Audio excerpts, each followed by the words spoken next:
You found the WMIX Saturday Sports Show on AM 940 and WMIXSports.com. Cared for by Crossroads Community Hospital. The Saturday Sports Show has been recognized by the Illinois Broadcasters Association as one of the top radio programs in the state. That means the very best mix of local sports content is right here. From the powerhouse on Broadway, the Saturday Sports Show starts now. It's finally here, your chance to be a commissioner for a day. If you controlled the IHSA, what would you do? What would you change in the world of local sports? Good morning, Saturday Sports Show, AM 940, WMIXSports.com, cared for by Crossroads Community Hospital. It's more than a hospital. It's what healthcare should be. That's Danny Zerwinski. I'm Chris Shuko, joined by special guest, our correspondent, Ron Weinmiller, until 10 o'clock. Jeff Crow is with us as well. We hope you'll follow us on Twitter at WMIX Sports. Find us on Facebook, where you'll find the WMIX Sports social media question of the week. You also have your chance to participate in today's discussion. We'll be talking about quite a few topics today that may be bothering us, maybe bothering you, maybe bothering everybody. Not that the IHSA does anything wrong. We're just saying there are some things that could definitely be improved upon in the world of high school sports, whether that be the football system with regard to playoffs or scheduling or things like that. Maybe you weren't a fan of recent class expansions, or even maybe not a fan of the even distribution of classes, which definitely wreaked havoc around the area. However, don't just, if you participate in the discussion, that's great. We want your thoughts. We'll even read some of them on air as soon as we get them. But don't just say, go back to two-class basketball. Give us a reason why that would be more efficient, or, don't be part of the problem, be part of the solution. But we'll take your answers. We'll take your participation. We'll even give you some of our thoughts on some of the hot topics going on right now in the world of high school sports.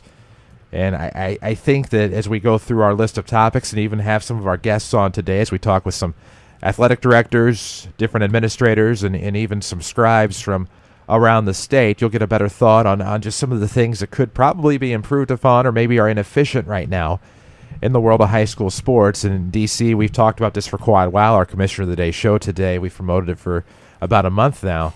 There are a lot of things that are right, but there's just a few things that could probably be improved upon in this world of high school sports. Well, there's not a lot.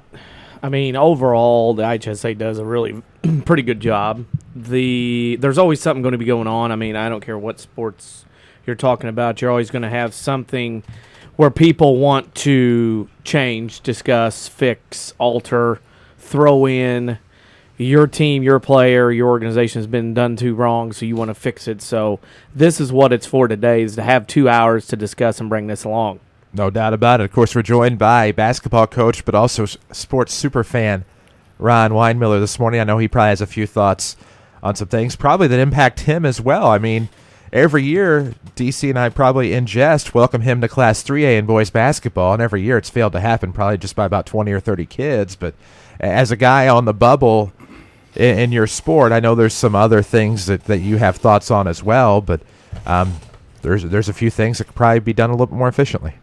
Yeah, I think the one thing that really kind of, you use the term wreaked havoc, but when we went to the 25% equal distribution, I think that's when I called you and said we'll be at Shagnon for the regional, because I really felt like when that happened that Benton would be 3A in the 4-class sports, and I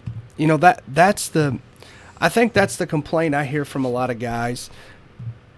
Do what you're going to do and stay with it. It's almost like, okay, we're used to this set of rules. Here was something I was thinking about last night. Here's a great example. Schools are broke. I mean, we can all agree. Anybody that's listening, knows what dire straits a lot of schools are in financially. And now we're just all of a sudden, we're going to no longer play with Baden balls. We're going to play with Wilson. Everybody go buy Wilson balls. Well, Wilson basketballs are $80 a piece. So you start doing the math throughout every sport, and just that one little change, and just they snap their fingers and, okay, it's changed now. And I think that some of those are the things that the IHSA, I understand that they have to bring in their revenue as well, but sometimes they like to blame the membership for things that they really want to push across in their agenda. And I think this 25% thing, if they will stay with it, I think it's good. But I hope now in 4 or 5 years we're not using a different formula to figure classes. Well, and I think a lot of it is, you mentioned the basketball or the ball, the official ball going back to Wilson, effective with the 14-15 school year. And I think the way around it is the fact that they say, well, you only have to use it in the postseason. But knowing that there's a totally different feel with Baden balls versus Wilson, you kind of want to use the ball you're going to be using in the postseason throughout the regular season. So to me, I mean, while that is a nice rule for the economy of a school district to not have to necessarily go out and buy Wilson balls right off the bat, you kind of have to, because that's what you're going to be using in the postseason. So it's kind of like a voluntary yet mandatory type of thing, and that's what I don't understand. I think you're exactly right, hitting the nail on the head there, that you look at the basketballs alone. Yes, very, very expensive basketballs, and you just switched to Baden probably about 5 years ago. Was it that long ago? I think that was the contract, 4 or 5 years. And so now the switch now, and I'm not ripping on the IHSA either. I should probably throw out the disclaimer that I am on their news media advisory committee, so obviously there's that, just for the full disclosure. But that's one thing I kind of thought the same thing about, is that we often don't take into consideration the finances of our districts, the finances of the state with regard to education. And some of these decisions, especially, and something I'm sure we will get into, and I know for a fact we will. We'll talk with Scott Adrian, principal of Moreau Forsyth High School. They were leaving the Ocala Valley after about 20 years to go to the Sangamo Conference. So some of these things with regard to conference reaffiliation, our school finances being taken into account there with regard to transportation. I think in some cases that's influencing it, but in other cases I think we all know it's football. Football drives it, and football's the next big thing they got to fix. I think I've said that for 3 years or more, that football's got to get fixed, because if you're too good or too big, you're going to have tough time scheduling. Whether you're Marion, Harrisburg, DuQuoin, Quincy, Notre Dame. I think one that Ron and I talked about yesterday is Breeze Mater Dei. Being an independent, they got a schedule every year. I think football's got to be fixed. I think that's the next thing. I mean, I know there's all kinds of things that need to be going on, but football's most drastic because you can't have people traveling around. I mean, Marion's going to make 2 trips to Champaign and 1 to Springfield in their 3 weeks of their 9 this year. So football's got to be fixed. That's the one I've said. And I think as you read the proposals that come out for the IHSA, and that's something that if people don't know, every year in the fall time, these proposals, they put them online of the things that they want the membership to think about voting on, and then they go to the town halls, and the ones that gain traction in the town halls, those are the ones that they'll actually take to the membership or to the board of directors to vote on. But every year there's 2 or 3 different ones about realigning the football playoffs. I think everyone agrees with what Danny just said, but how do you do it? Because it's the old adage that, hey, we don't mind the 25% cut line right now because we fell 2A, but if it was 26% and we were 3A, we wouldn't like it. There's always going to be a smallest and a biggest. And just like with the playoffs, somebody's always going to come out a little quote-unquote better than they think that they should, and somebody's going to come out quote-unquote worst. And I think that that's where you're at right now. You got to do what benefits the most people and not just allow 1 or 2 people to kind of be the fly in the ointment that prevents the change from happening. Because I think that if you would talk to the vast majority of people, a lot of fans, not people affiliated with teams, don't really like 4-class basketball. But I think down here you would have to say, man, 4-class basketball has been pretty good for the Woodlawns, the Sessers, the people like that. So as a result of that, it's a lot of times it's looking at what benefits the most, not what benefits you. And I think that's where schools sometimes have a hard time doing. Well, exactly. And with regard to football, we'll talk with Brent Lovett. He is the assistant athletic director at Marshall County High School. That's in Kentucky, obviously. Kentucky does something a little bit different, obviously, when compared to Illinois, and that's district play in their football. And, of course, I believe they have practice games. Mm-hmm. I mean, we're going to find out exactly what they do. Ron, I know you're familiar from your career in Kentucky, but I think that there is something to be said for the way that they do it. Granted, because Kentucky is mostly county-wide districts, fewer schools in the state, bigger enrollments, but I think there's a way to translate that to how we already do things in the state of Illinois. Well, and I think the one thing that they're already practicing football. I mean, they're already practicing, and not contact days. I mean, it's full go practice, and they'll get 2 scrimmage games where don't count. You're just allowed to go and scrimmage whoever you want. You want to play in a jamboree, that's fine. You want to just bring somebody over and play, that's fine. So I like that because in Illinois, week 1, there's so much. Week 1 can determine whether you play week 10. And I like that. The other thing I like that they do is, if you're not playing a district game, it doesn't matter. If Marion wants to go play Christopher in a non-district game, it doesn't affect either one of them.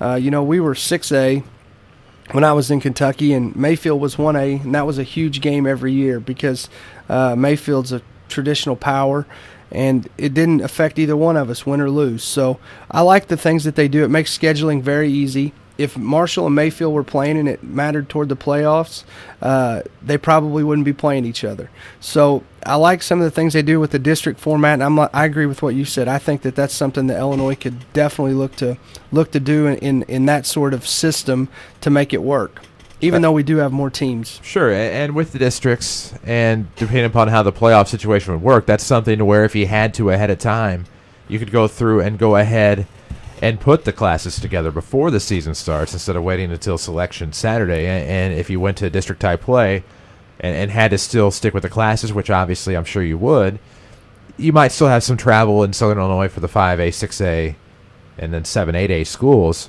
But the thing that you don't have to necessarily worry about is having to worry about whom you're going to schedule. So if you're 6A Mount Vernon in 2007, you still wouldn't have to go to Withrow University High School in Cincinnati. Or if you're Marion, their troubles are just now kind of getting underway with their scheduling, and as Danny had talked about, having to go to Champaign in consecutive weeks. But I think there's a way to do this, and I think some of the drawback to that with districts has been with people thinking of maybe, well, that might mean a Mount Vernon would play a Sessionville or Woodlawn Waltonville. That would not have to mean that at all, one iota. But I just think that and the Black Diamond is experiencing this year with the drop of Alvarado. Granted, Edwards County is going to come to the rescue in a couple of years, but obviously, games are tougher to come by in terms of scheduling, which is why we've seen the advent of teams playing each other twice. Everybody wants 5 wins. I mean, all you need is 5 wins, and then that's all you have to have. So people are scheduling teams they think they have an advantage on. And one of the longtime series that's been going on for quite a while, Harrisburg-Marion football, will end this year, and Harrisburg with Marion will have to find other people to play. And the River to River is always talked about as a crossover conference. There's some points for and against, but it comes down to somebody in the Principals Association or somewhere in the school is going to have a proposal, and it's not going to make everybody happy, but you're going to have to go to it because, to me, with everything that's going on, football, high school football, is the sport that could drastically change in our lifetimes by what we know it as today to what it could be in 20 years based on participation, based on schools closing. Now would be, consolidation and whatever else. And again, if the state starts shutting schools down that don't have enough enrollment or they're in debt or whatever the case may be, I don't see that happening. They don't want to be the bad guys, but maybe that could be something that you start going into a Kentucky type of format. But to me, football with,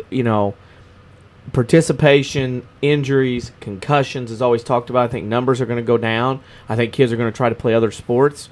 And I think that, football scheduling is so tough based on buses and transportation and trying to find 9 games that unless something's done, football's kind of wobbling here in 2014 as far as the future goes. Well, and it's interesting to see how things are working out. Football definitely is the straw that stirs the drink. Jeremy Claudefelder on Twitter at WMIX Sports. He is at Coach_Claude. He would see the playoff teams 1-32 again. I like that. I think the drawback now is the travel and the school finances for transportation. But, I see a case in Mount Vernon where they're very blessed to have a fundraising group, the Mount Vernon Rams Gridiron Club, who, by the way, is having a car wash today, 8 till 2, over across the street from us at the old Burger King location. Help support your Mount Vernon Rams football team. $5 requirement to get your car washed. They're also selling ribeye sandwiches. It's a meal, chips, and a drink. $7 for that, so you can get your car washed, get a ribeye sandwich or steak sandwich for $12.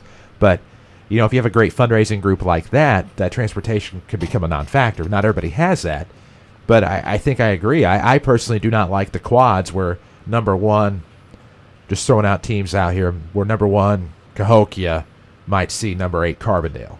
And you see your conference team again. And that's the nature of the beast, but 1-32 would be nice. I know 1-32 I got shot would be okay until DuQuoin has to go to Montini and drive 6 hours in round 2. That's the problem. I can see a 1-16, half the state, and do it that way. But I don't think 1-32 will happen because you're going to get somebody from down in DuQuoin, like DuQuoin a couple years ago, Benton would have, Benton hosted a school. I can't remember who it was. Addison Driscoll came down. I mean, you can't be traveling like that in week 2 of the playoffs, I don't think. Well, and it was nice way back when. Like, I enjoyed it, like the Benton-Driscoll matchup, which Benton, if I'm not mistaken, the last public school to beat Driscoll in the postseason before they ultimately shuttered. But I liked the system back then. Not saying that it is something I would support now, but I did like it way back when. I thought it was interesting. Well, yeah, it was interesting for the fans. But once again, I think you start looking at school finance, putting a Massac County on a bus to go to Lombard Montini. I mean, that's a pretty good trip. So I'm with Danny. I like the 1 through 16. I think what happens in the 1 through 8 when you get in the quads is it becomes a conference tournament. You look back a few years ago, it was always seemed to be Carterville, the rest of the Black Diamond teams that made the playoffs, and DuQuoin.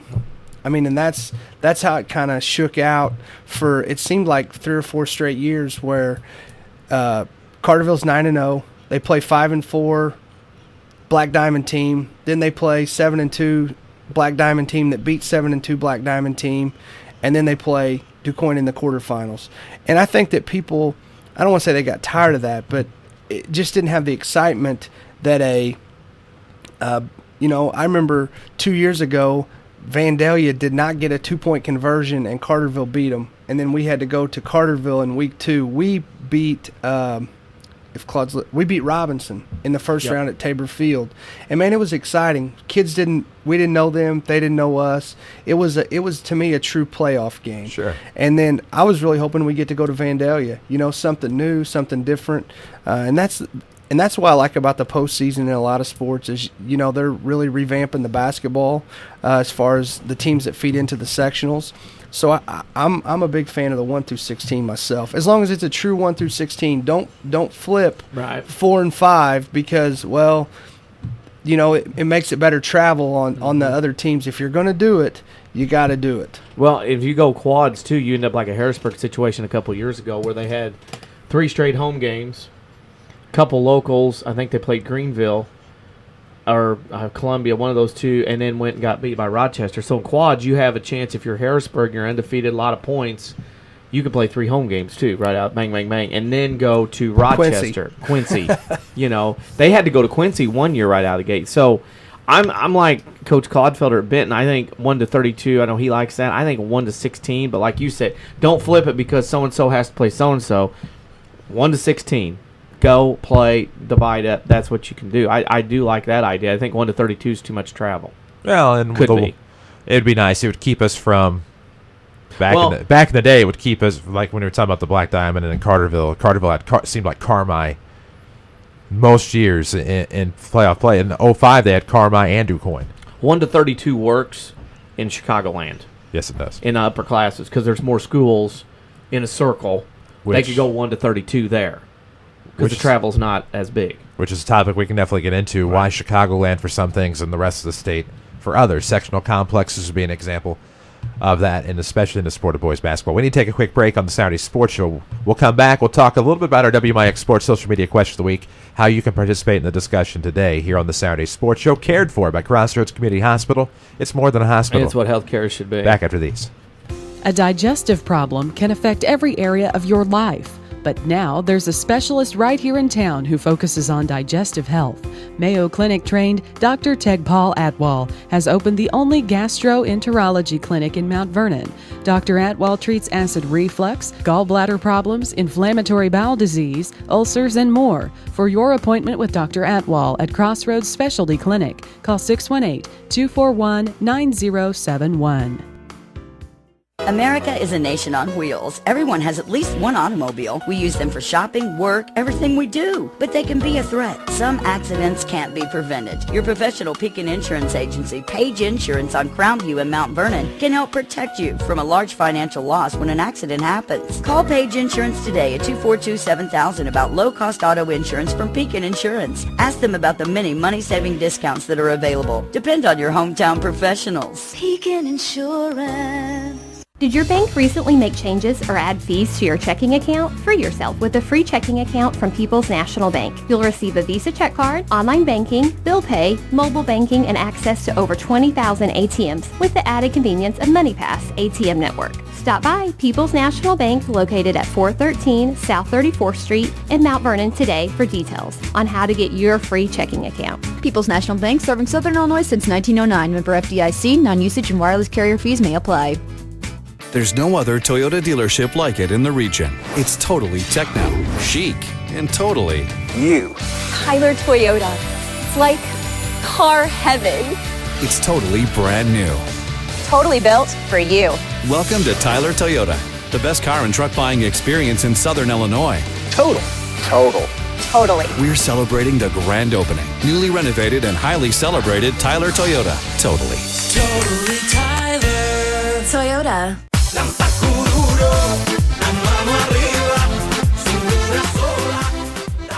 Welcome back, Saturday Sports Show, WMIX, WMIXSports.com, cared for by Crossroads Community Hospital. It's more than a hospital. It's what healthcare should be. Here until 10 o'clock, Chris Hugo with Danny Zerwinski, Ron Weinmiller, Jeff Crow with us as well at the Powerhouse on Broadway. Commissioner for a day show. If you were the commissioner of the Illinois High School Association, what would you change? Feel free to hit us up on Facebook, facebook.com/WMIX Sports. We're at WMIX Sports on Twitter. There's a theme here. You can email us as well, WMIXsports@myweathersradio.com. So there you go. Maybe you have a problem with something. There's also our social media question of the week. We did not forget that this week. Normally you'd find out on air with our first guest, but our first guest is coming up. We'll go ahead and tell you, which food do you cook the best? Maybe you have a special recipe for pulled pork. Maybe you season it just a certain way. Maybe you cook green beans in a special format or scents or seasonings or bacon or something. Maybe you do lasagna well. Who knows? Let us know. Facebook.com/WMIX Sports. We'll get to our answers a little bit later in the program. We usually don't do that right off the bat. Still plenty of our guest list to come. Of course, Brent Lovett, he is the Assistant AD at Marshall County High School. Parker Windhorst is the Athletic Director at Massac County. Scott Adrian is a principal at Maroa Forsyth. We'll talk to him. We'll also talk with Nick Vlahos of the Peoria Journal-Star. He is a great Twitter follow. Not only if you want to know what's going on in the world of local sports, but I love how he covers his primary job, which is that of the Peoria City Council. And, I mean, the dude is money on the social media. Definitely worth a follow. We'll introduce him at his Twitter account, his handle, when we talk to Nick a little bit later on. But he definitely has some thoughts on a topic we're going to touch on today, and you won't want to miss Nick Vlahos. Probably the best print scribe on the radio in Southern Illinois today. Without a doubt. But I'll leave it at that. But anyhow, nice lineup today. It is a good lineup, and it's good to kind of shake some things out and shake some stuff up as far as what we're trying to get to. And we've got all kinds of ideas, notebook, mindfuls, and stuff. So, we're getting closer to the time. No doubt about that. And with that said, we'll get to our next guest here in a jiffy. Brent Lovett, the Assistant Athletic Director, Marshall County High School, the Marshalls. We'll talk with him. Talk a little bit about how Kentucky does football after the break here on the Saturday Sports Show, cared for by Crossroads Community Hospital. It's more than a hospital. It's what healthcare should be. Back after these. Bad luck. Some people were just born with it. Hi, this is Chase Landers with Landers Collision Centers of Mount Vernon and Salem. We all know that someone who has that cartoon cloud hanging over their head, getting rained on whenever the sun is out. The full moon is their worst enemy, and if something can be spilled, dropped, broken, tipped over, or lost, it will somehow happen to this person. Landers Collision Centers has seen it all. Whether you turned the wheel too sharply backing out of your garage and tore the front end off of your vehicle, crunched your undercarriage running over a curb, or clipped your fender pulling into the ATM, Landers Collision Centers has your back, and we certainly won't judge. As a direct repair facility for many insurance companies, we take care of just about everything, even getting you into a temporary vehicle while we restore yours. That's the Landers difference. Top to bottom, big or small, Landers fixes them all. Come see us in Mount Vernon and Salem and ask us about free detailing for the life of your vehicle. Or call 1-888-LANDERS. That's 1-888-LANDERS. Here's Jeff Schmidt for Schmidt Chevrolet Cadillac of Mount Vernon. We believe that service sells cars. We understand that people expect good service, but we like to go far past that and go into the wow factor. We really like to wow our customers. We also have a shuttle service, something that very few dealerships have. We can shuttle you to work. We can come and pick you up when your car's done, deliver it, whatever. We will work with you. And if you're not already, we'd love to have you as a customer. Schmidt Chevrolet Cadillac of Mount Vernon, 3423 Broadway in Mount Vernon. I had been suffering with carpal tunnel for years, just coping with the symptoms of tingling of my fingers and gradually getting worse to the total numbness of my hands. My fingers were so numb and swollen, I couldn't even bend them. It was waking me up several times at night, and I was exhausted all day. If this sounds familiar, you may be suffering from a condition called carpal tunnel syndrome. Dr. Ahn at the Orthopedic Center of Southern Illinois specializes in treatment of the hand and wrist and treats carpal tunnel as well as treatment of the shoulder and elbow. He performs a minimally invasive procedure on patients who fail to respond to non-surgical methods of treatment. Endoscopic carpal tunnel release is a surgical treatment used to minimize pain, reduce scarring, reduce therapy, and allows patients to resume normal activities in a short period of time. Endoscopic surgery is a highly effective treatment and has been used for more than 20 years. For an appointment, please call Dr. Ahn at the Orthopedic Center of Southern Illinois at 242-3778 or visit us online at orthocenter-si.com.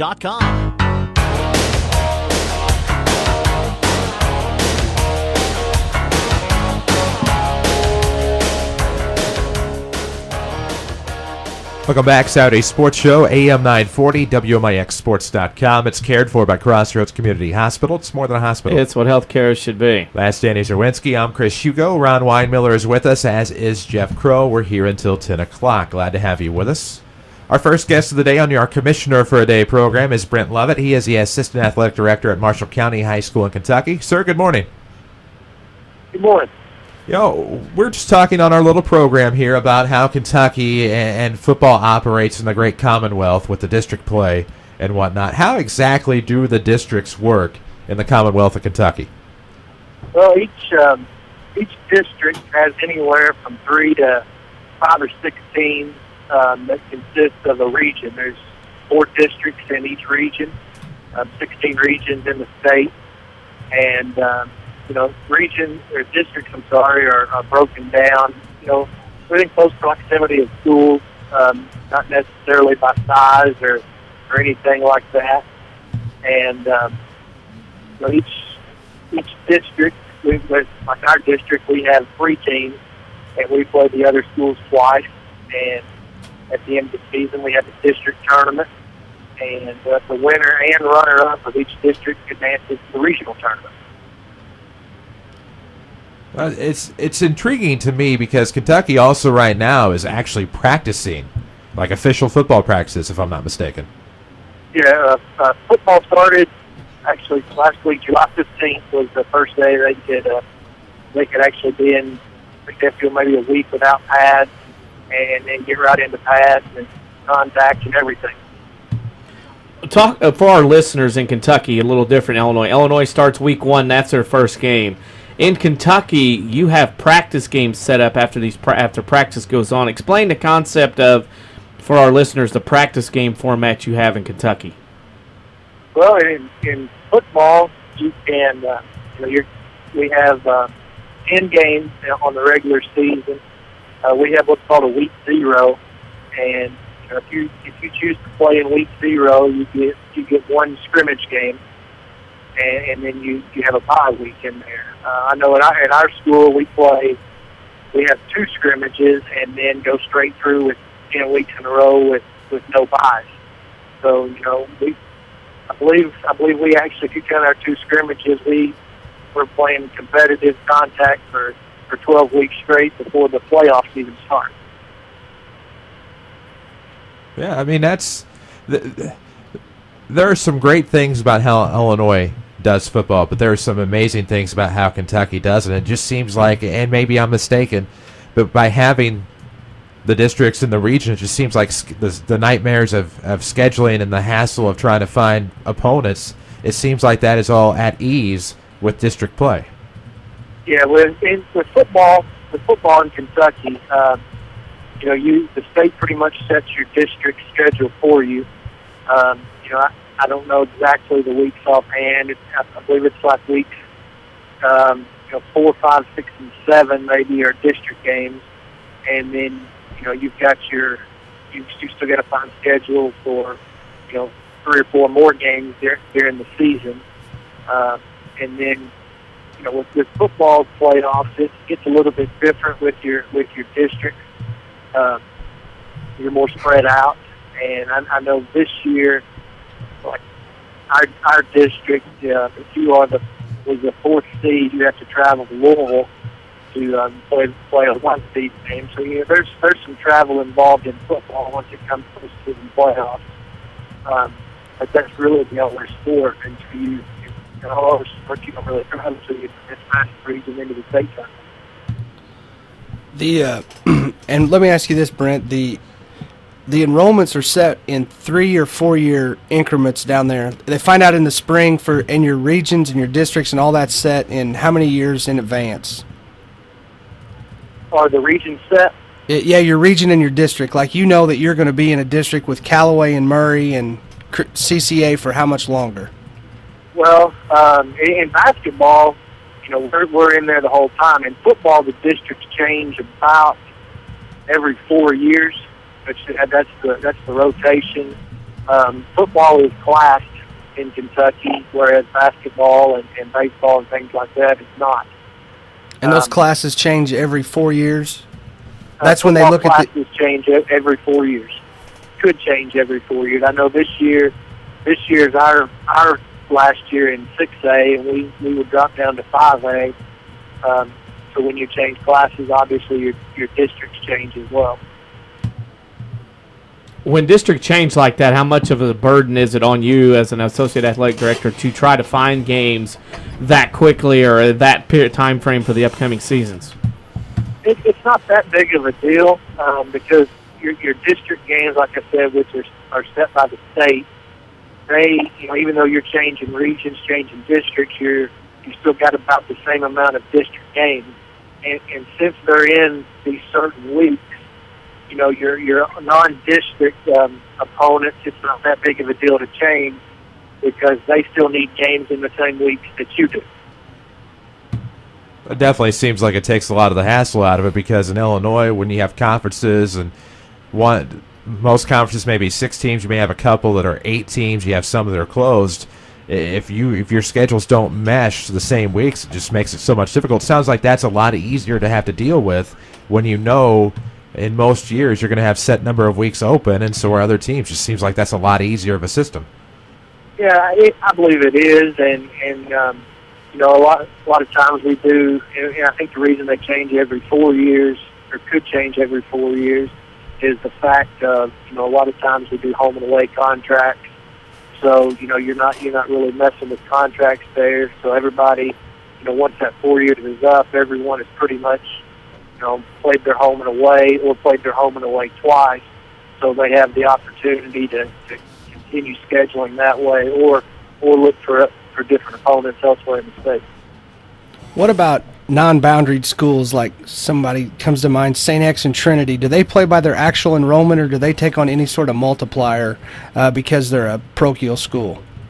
Both of those schools are 6A, which is the largest in the state, and I think they're just that big, and they've always played in the top level.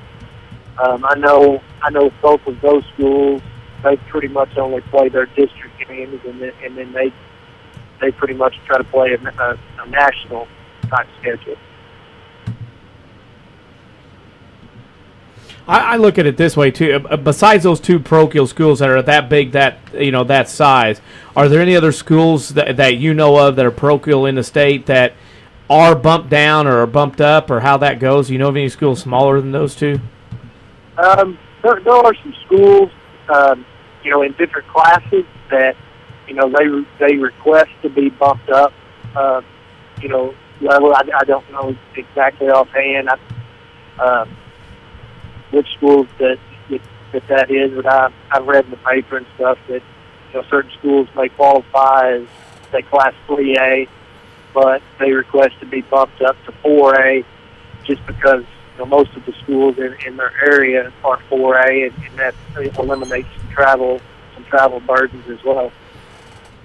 Well, of course, we do things a little bit differently here at WMIX. We wrap every interview. We go a little off topic, but our final question is always our WMIX Sports Social Media Question of the Week. And this week, we just want to know, what food do you feel you cook the best?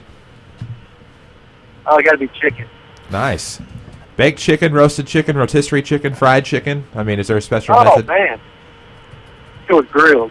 Nice. And what'd you shoot this week? What's that? I know you played golf in Florida. What'd you shoot?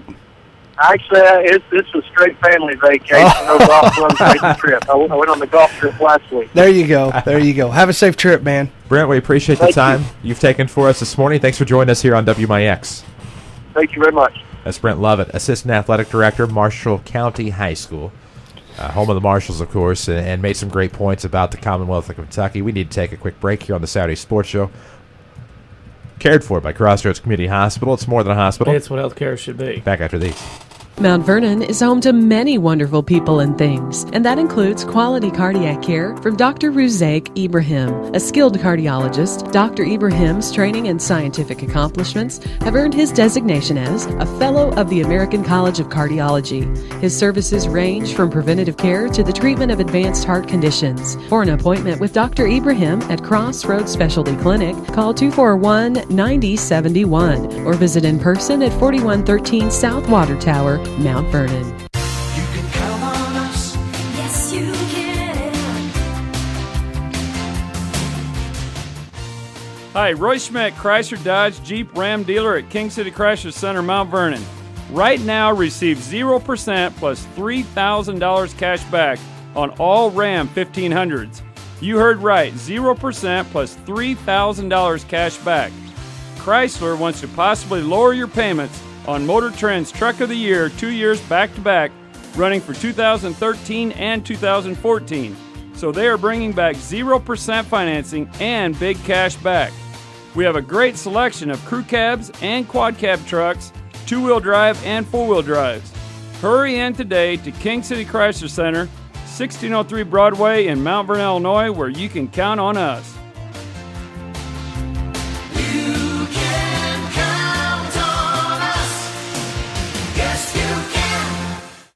Hi, this is Joe David Cummins, President of Community First Bank. Now is a great time to move your account to Community First Bank. With our new One Account offering the highest interest rate in the market, free checking, and CD specials delivered by people you know and trust, why would you not bank with the market leader in Jefferson County? We offer 5 locations with 7 ATMs and have been serving the Jefferson County market since 1906. Stop in and see why our bank is the fastest growing bank in Jefferson County. Community First Bank. Welcome back to Personal Banking. Member FDIC.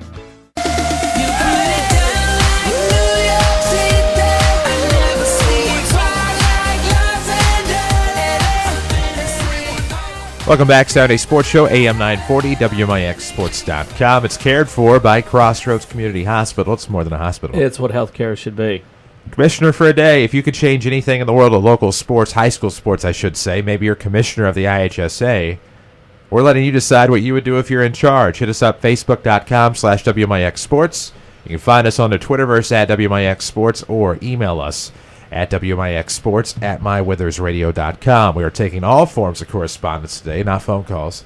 So not all forms, but most of the digital correspondence, I should say. So if you have any thoughts, let us know. Those various social media as well as that email address. We'll be more than happy to read your thoughts here on the air. Here until 10 o'clock today, more guests to come. But quickly, before we go to Parker Windhorst, the athletic director at Massac County High School, a lot of great points about how the Commonwealth of Kentucky does their football.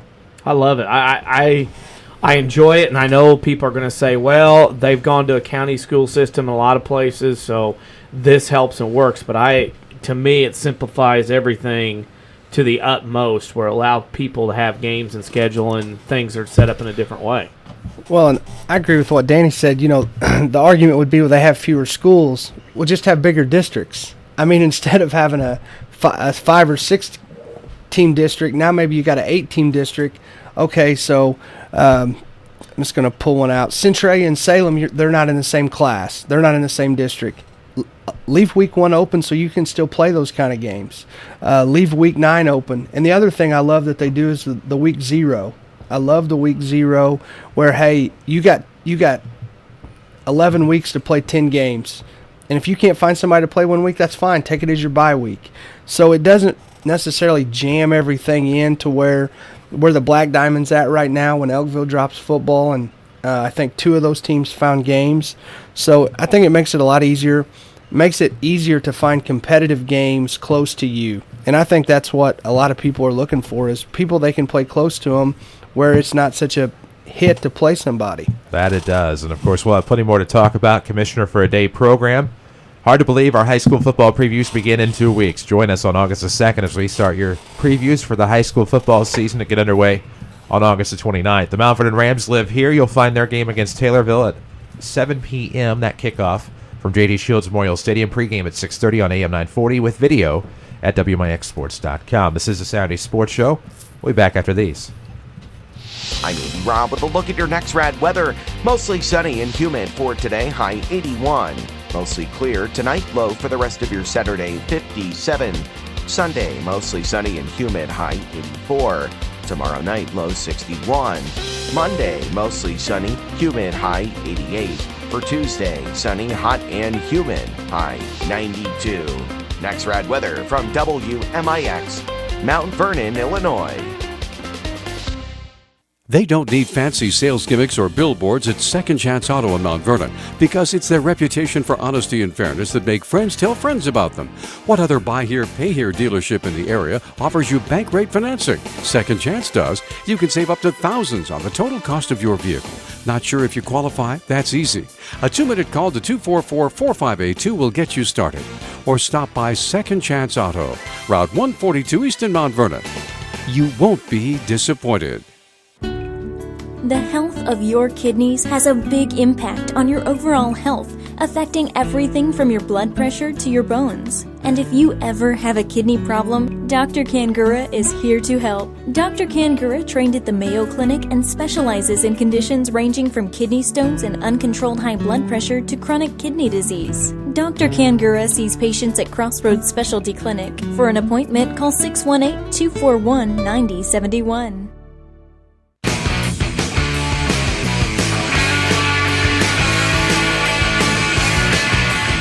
Welcome back, Saturday Sports Show. It's a long way until 10 o'clock. We're here until then on AM 940 and WMIXsports.com. Cared for by Crossroads Community Hospital.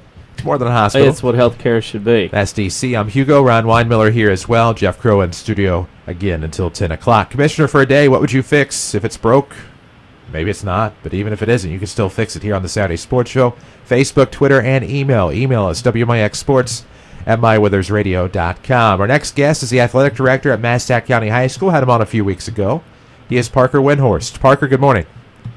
Good morning, guys. I think when you come back from break, when you say Ron's there, you got to say coach of the 2015 sectional champion Benton Rangers, Ron Weinmiller. Well, or coach of the 3A regional champion in 2016 Benton Rangers. There you go. There you go. Hey, if it's not, there needs to be an investigation. We had talked a couple of weeks ago and talked about how with your programs now, more of them in Class 3A, and talked about some of the nightmares of scheduling so late and some of the benefits. But really, today is the chance to sound off on anything that could be wrong in the world of the IHSA. And I know that it has to be difficult for you as an athletic director to get these late notices in terms of being bumped up a class. Yeah, I mean, in hearing what your guys' program is going to be about, Commissioner for a Day, I mean, starting with the job the IHSA has is very difficult, and I can't imagine just thinking about it through my limited scope. I mean, I'm looking at it through how it affects Massac County, and probably in that way only, so don't think that I don't realize that what they do is difficult. But, there are some things I think that would help and be beneficial to everybody throughout the state, and finding out late does hurt us a little bit scheduling-wise. I think we're probably locked into some things for the time being. But, you know, the timeline would be a little more helpful. Well, and is that a case where, you know, I think last time we had talked about the basketball team going from the pyramid down to, was it Vienna, I believe, is where you guys went. Is that something that in hindsight now that you got the notice that you're going to bump up to 3A in boys basketball after already departing that tournament, in hindsight, is that a move you wish you could take back? You know, I think we still would have left. I just think we may have picked up 2 games, you know, but we went to that. I mean, it's like we went to the Vienna tournament. Well, we get to win it, so I guess maybe we need to keep there until we can build up a couple steps. I don't know, but it's you know, and when you sign contracts, and you guys know, and Ron knows, I mean, we signed that a full year before we left. So we would actually have to have that notice, you know, 2 years in advance. It is tough, you know. Looking at football, we're looking at your schedule now. You picked up Freeburg last year because 2 years ago you had to play Heron twice. And you also have Barlow, which is Ballard Memorial out of Kentucky. Scheduling lies for Massac County. Geography and location are important. How difficult year to year for you is it to get opponents? I know you've been to Olney and otherwise, to get opponents for football for your program. It's been tough. I mean, it's the hardest thing, and that we do. And guys, we haven't been very strong. I mean, we're coming off a 2-7 season, and we could not find a soul to play us week 1, and that's why we had to play Heron twice. And last year we had to go to Charleston week 2 to take them on, and we were coming off an 0-9 season. I can't say luckily in 2 years we will be full crossover, picking up Nashville for 2 years in 2 years, and then keeping Carterville and putting them at week 9. So that is lucky, but. I mean, I know you guys talked to Brent before I came on, and he brought up districts, and I know that's something people would like. I think it makes sense, all the points you guys made, but I mean, we talk about the timeline when we get to classes. I mean, do we I don't know, would it just be easier to make football let everybody in? I don't know. I mean, people have used those proposals before, and maybe start it a week sooner. Maybe not play 9 games, play 8, and let everybody get a chance to have post. It's the only sport where not everybody gets in the postseason. And I think with the proposals we're seeing, I'd yet to vote yes for any of them, but for the proposals we're seeing, it's kind of headed that direction, it seems like, too. So what would be your proposal? If you could make one, what would it be? Boy. I think let's start a week sooner. I know that Kentucky calls it week 0. Maybe we still call it week 1 or whatever. Let's start a week sooner. And if we're getting everybody in, we're going to need some more time. So either cut off a game. And I don't have the numbers in front of me, and I'm not a football guy. All these football guys are probably yelling at the radio saying, "What's he talking about?" Go to a week 8 and classify it, let everybody in, and just go from there. And because the thing with the districts, Ron, tell me if I'm wrong. I mean, if you got a 3-team district or a 4-team district, you can win 0 games and you're still in the playoffs. Yeah, that's exactly right. I mean, the best 4 teams advance. So if you have a 14 district, everybody automatically knows they're making the playoffs.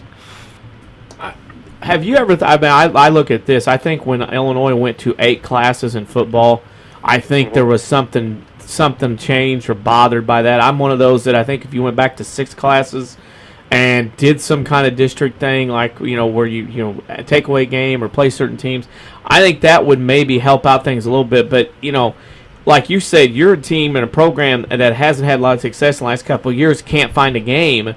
Whereas if you're too big or too good and you're winning all the time, it's tough. So I can't imagine if you guys are having struggles, maybe something drastic needs to be done to change the whole system of football in Illinois. And when we were strong, we went through a run where we made the playoffs like 8 years in a row. We're traveling all over the place. We're having to get into Kentucky instead of 1 game, maybe 2. We're having to go up to Olney. So then you're talking about geography not being our friend, and then also the fact that we're pretty good. Heron, year in, year out. Coach Carnes went through how many different week 1 opponents and then playing us twice. I mean, something definitely has to get done because everybody's trying to count the ties. But I think whatever system you go to, then people will still want wins because they want a first-round home game or they want this or that. I mean, football drives everything, and they need to get some smart people together to decide, hey, this is what we definitely want to do. I think a scrimmage is something that would be good, and just jumping around here, even in all sports. I think before we jump in, to that first game, just getting together and having a scrimmage, whether it be in football or baseball or basketball. I think there are things that can be done to before you just jump right into the season. We've talked an awful lot about football with you now. Is there anything else you see sport-wise in the IHSA from your perspective in Massac County or otherwise conference that you would like to see tweak, changed, or maybe you've got an idea to add on as well? Looking at it from basketball, one thing I would like to see is instead of saying you can play 16 games in 3 tournaments, the maximum number of games you can play in a tournament is 5. So I would like to see them just come out and say, hey, you get 31 games, do with it what you want. And then like a tournament like we have, we just have a 3-game tournament. 8 teams, it's bracketed. Somebody can come and play in that, and they play 3 games, and then they can still maybe find 2 other dates if they want to. The same thing with some of the Christmas tournaments that don't play 5. And I think you would still see not everybody would play their full amount of games. They would, they would hold some back, and because there's sometimes not enough time, but it would allow some flexibility. Because we have some teams we'd like to get in our tournament. They say, hey, we're playing a tournament, we'd like more than 3 games. So, I mean, I think something like that would help. And that's really not a big deal. And, you know, I think the big thing, and I don't know, I mean, I joined in late, but I don't know if you guys talked about it. Public and private is going to get, I mean, you can try to do whatever you want to balance the field out, but you're never going to get it right. And, I mean, at some point there, it's just going to have to break away. It's going to have to be 2 separate roads. That's what I don't know what your guys' thoughts are on it. Well, as the AD, what is the hardest sport other than football to schedule for? I know as far as geography, where you guys sit can be difficult. That you kind of works against you a little bit. But what's a difficult sport to schedule for you? Well, you were going to make me say the word soccer on this program. Yeah, because that's exactly what I knew you would say. You know, here's the problem with boys and girls soccer. Have two different problems. Boys soccer for me is not as hard because Kentucky plays both boys and girls soccer in the fall. So our boys team can play some Kentucky schools and some Illinois schools. Heron's adding it. Anna has it. Harrisburg has it. We play Mount Vernon. We play Carmel. We play schools like that, but not enough to fill a schedule. Girls soccer is a whole other thing because now instead of playing a St. Mary or a Marshall County in Kentucky, now we're driving to in Missouri or trying to think of Cape Notre Dame. We're playing some schools in Missouri. So girls soccer, I think, would probably have to take the cake after that. Is girls soccer? I mean, just because it seems like there's less and less programs in the world of girls soccer, especially with numbers. In Illinois, just people just now starting it, but I mean, it's a thing that I think will grow. I think people will fight it as long as they can, but I mean, we're school 600. We have it. You know, Harrisburg and Anna are a little bit smaller than us, and they already have it. So we're going to host a regional in boys soccer next year. Here recently, we've been having to travel to Waterloo every year to go play a first-round regional game, which is making it so difficult. But it's just the fact there's not near as many schools we play.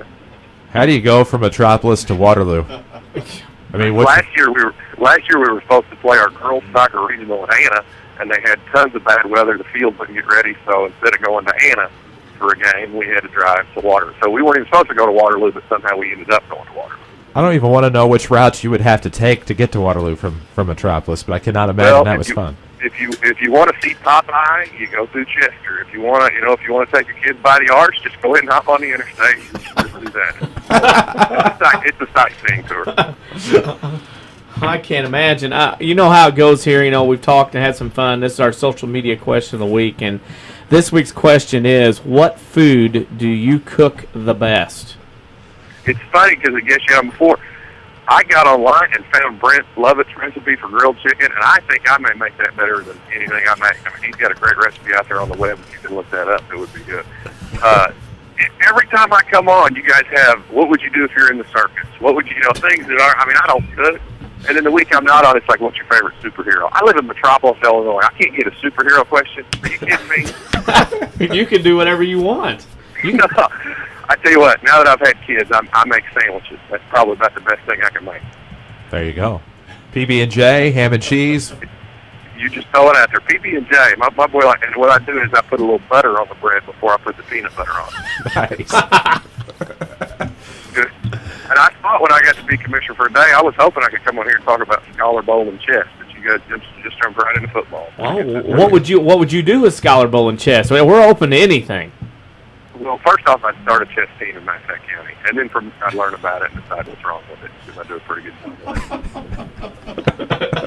job.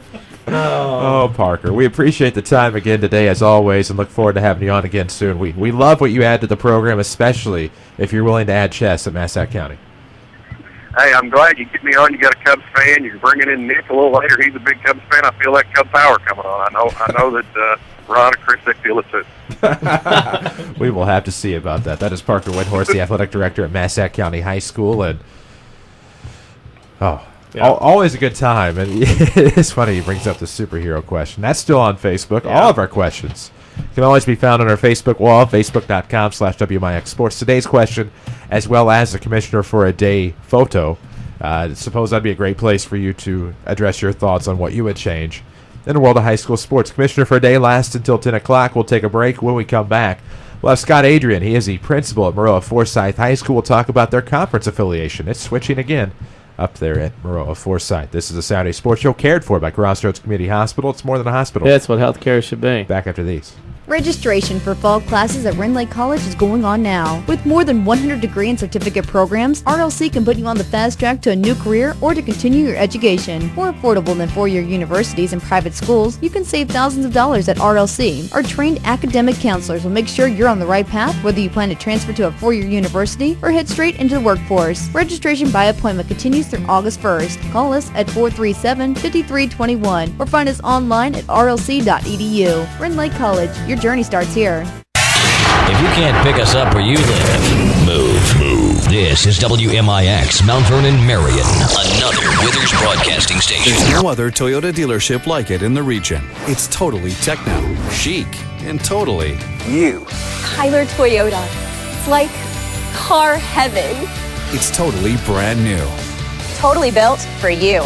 Welcome to Tyler Toyota, the best car and truck buying experience in Southern Illinois. Totally. Totally. We're celebrating the grand opening. Newly renovated and highly celebrated Tyler Toyota. Totally Tyler. Toyota. Hi, this is Joe David Cummins, President of Community First Bank. Now is a great time to move your account to Community First Bank. With our new One account offering the highest interest rate in the market, free checking, and CD specials delivered by people you know and trust, why would you not bank with the market leader in Jefferson County? We offer 5 locations with 7 ATMs and have been serving the Jefferson County market since 1906. Stop in and see why our bank is the fastest growing bank in Jefferson County. Community First Bank. Welcome back to personal banking. Member FDIC.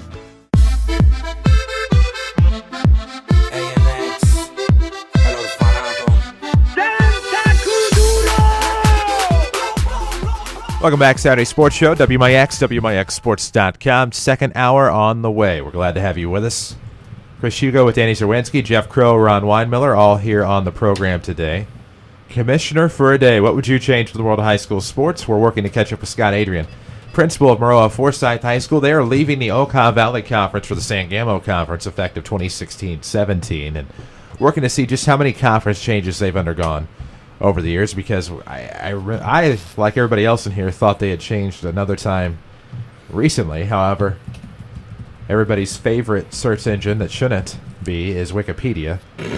And it says that they're in the Meridian Conference from 59 to 95, and that's when they joined the Okaw Valley. But I swear there was another one in there. And maybe it was just a major shift of the Okaw. And that it was. That brought them, I think maybe they stayed in the Okaw, but they got shifted over with Unity, Monticello, those bigger schools. Tuscola and all them came in. Yeah. When the little Okaw kind of started fizzled. becoming very little, with the Martinsvilles and the Oblongs and the Powell Huts and those guys. It's hard to believe that the Blue Streaks are in the LOVC.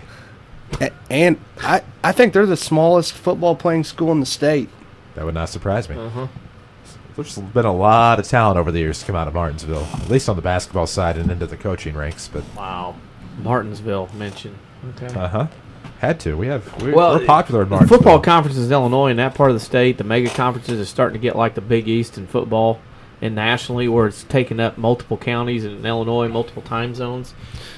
You've talked about that, about football in Illinois going a different way, about conferences and joining up for different sports. Yeah, I jokingly made the comment to Ryan Miller, our AD at Benton, one day. I said, when does football become like SIU? And he goes, what do you mean? I said, when do we take in Tolono Unity and football only and become like, the football conference that SIU plays in, of which it's the football only conference? And I jokingly said that, but I don't know that we're too far away from that, because, hey, Massac's not going to go to Waterloo and play a girls' soccer game every year and a basketball game, but you know what? We might have to be in the same conference for football from scheduling standpoint. And I really don't think we're too far away from seeing football-only conferences in the state of Illinois. No, and I have a perfect candidate for a football-only affiliation. That's Mater Dei. I mean, because you look at some of the teams that they have to schedule, and maybe it comes easy for them. Like, I'm glad to see they got Althoff back.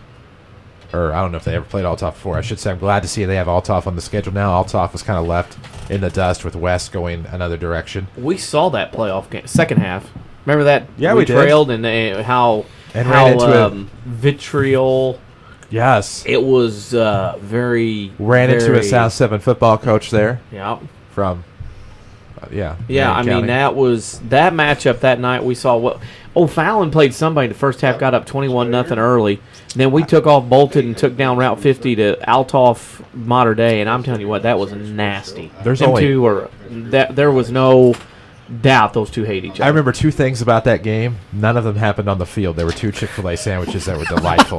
That is all I can recall. And that was Chick-fil-A night all the way around. Yeah, I do remember every part of the Mater Dei Altoff game. That was thrilling. But welcoming to the program now, the principal of Maroa Forsyth High School, Scott Adrian. Scott, good morning. Good morning, guys. How are you? Great. We know that the Maroa Forsyth is in a period of transition now. 2016-17 going to join, I believe, the Sangamo Conference after many years in the Okaw Valley. But we were talking during the break and even onto the program a little bit. Has Maroa been in the Okaw for quite a while? Like, has it been 20 years, or was there a conference shift that pushed them into a different division? We seem to remember a change of some sort that affected Maroa Forsyth way back when. Yeah, the Maroa Forsyth has actually been in the Okaw for probably 15 years, and then 2 years ago, some of the members decided to secede from the conference and form their own conference. So they kind of left us in the original Okaw with 4 other members. So the 4 other members of Maroa Forsyth, so the 5 of us had to find additional people to fill the conference, and we did that. And we were just about to move into the new revised Okaw this year. And Sangamo sent our Board of Education an invitation to join the Sangamo Conference, which is a Springfield-based conference. And against my recommendation, the board decided to move towards the Sangamo for the 16-17 school year. That's a tough decision to have to make, especially, you've been in the Okaw Valley for such a long time, Meridian Conference before that for quite a while. Now you go to a Sangamo Conference. It seems to have been, I don't want to say in disarray for years because a lot of the teams have been there for a while, but I mean, you're going with teams like Athens, football-wise, Athens, Auburn, New Berlin, I think Porta, Pittsfield, the Pleasant Plains Cardinals, Riverton. So, I mean, that's quite a difference. Yeah. That's a tough transition to make. Well, I mean, technically, that Sangamo Conference has got some good teams in it, but they're really not traditionally as good as the Okaw teams, and they're not as big as the current Okaw either. Their enrollment's not. Williamsville's really good in football. Auburn's good in football. North Max had some good teams over the years, but I think we'll be able to compete, fine in that conference as well. In Southern Illinois, I want to get a vibe of what Central Illinois has got going on. Down here, scheduling is sometimes an issue for teams that are too good and win all the time, or like a Marion or DuQuoin, they're struggling to Harrisburg to find games, or if you're too big, in the case of Mount Vernon, who had a winning season last year. In Central Illinois, what scheduling issues do you see at Marora and other schools in your vicinity? It's the same problem we're having. Since we've switched, the IHSA switched from your enrollment was based, your football enrollment was based on the average enrollment of your opponents. It's just changed. Everybody's trying to get those 5-6 wins, so they're trying to do everything they can to change their schedules, and that includes leaving conferences, just like you're experiencing down there, to get into a conference where they can get their 6 wins and be playoff eligible. And I know you also sit on the board of directors for the IHSA. Talk a little bit about the success factor that the IHSA is looking to implement. I know you guys pushed it back for a year to kind of see what the membership had to say about it, but kind of explain that to people that are listening. Well, the success factor was actually proposed by, at the time, Superintendent High School Principal James Dunham at Washington High School. And Washington High School is over by Peoria. They're a 5A school. Obviously, we know what's happened in 5A football the last 10 years. Montee's dominated that. So the need to find something to make a more competitive balance was really more compelling in the 5A football. So the IHSA Board of Directors appointed a committee to look at that. And the committee was comprised of 15 different high school principals, 10 of which were from public schools and 5 of which were from 9 non-boundary private schools. And they came up with the proposal themselves of a success factor implemented on those teams or those schools' programs that succeed based on their past performance in the last 4 years. So if you've gone to the state finals 2 times in the last 4 years and won, you would get a certain number of points, and then you would be moved up a class after that 4th year to promote a more competitive balance. It's not a policy that doesn't have its own warts, but it was a policy that the committee felt that would restore a little bit more competitive balance, kind of similar to the multiplier added to non-boundary schools. We hope that that would bring more competitive balance to non-boundary and boundary schools. So that's kind of where it's at right now. It wasn't really well communicated. There's a lot of questions, and the board didn't feel comfortable moving forward with this school year with so many questions. In addition, myself and several other board members, Ken Jones from Breeze, I believe your representative, he felt the same way that this such a big shift should go to the membership for vote. So that's kind of really what it's going to do this fall. It's going to give the membership an opportunity to vote on bylaws that would either maintain that policy or switch that policy. And do you feel that, football's kind of everybody, you guys down here, everybody's kind of in the same boat as far as finding people to schedule? Every year when you read the proposals, there's 2 or 3 big changes to the playoffs. I think the problem we fight in Illinois is we're such a long, diverse state where you got Chicago and you got rural Southern Illinois, rural Central Illinois. What policy do you think is the best to change the football playoffs? And will we see one anytime soon? Well, you're right, Ron. But the thing is, like you said, the last 7 or 8 years there's been 1, 2, maybe 3 different bylaw proposals to change the football system. So obviously the membership feels the football system is not right. However, when we put those policies out to vote by the entire membership, we can't get one to pass. So that doesn't mean it's not without its own problems. And you hit the nail on the head when you said the state is very diverse. I mean, the Coins outlook is going to be different than any of the Chicago public schools or even in the suburban schools. I wrote a proposal along with a colleague from Eureka High School, Rich Worley, a few years ago, trying to get the state, the IHSA, to just put us all in divisions or districts, just like many other states do. And, hey, this is your district. You can have your conference play for other sports, but for football, you're in this district based regionally and on enrollment. And we just couldn't get the bylaw passed because a lot of suburban schools from the Chicago area don't want to lose their conference rivalries.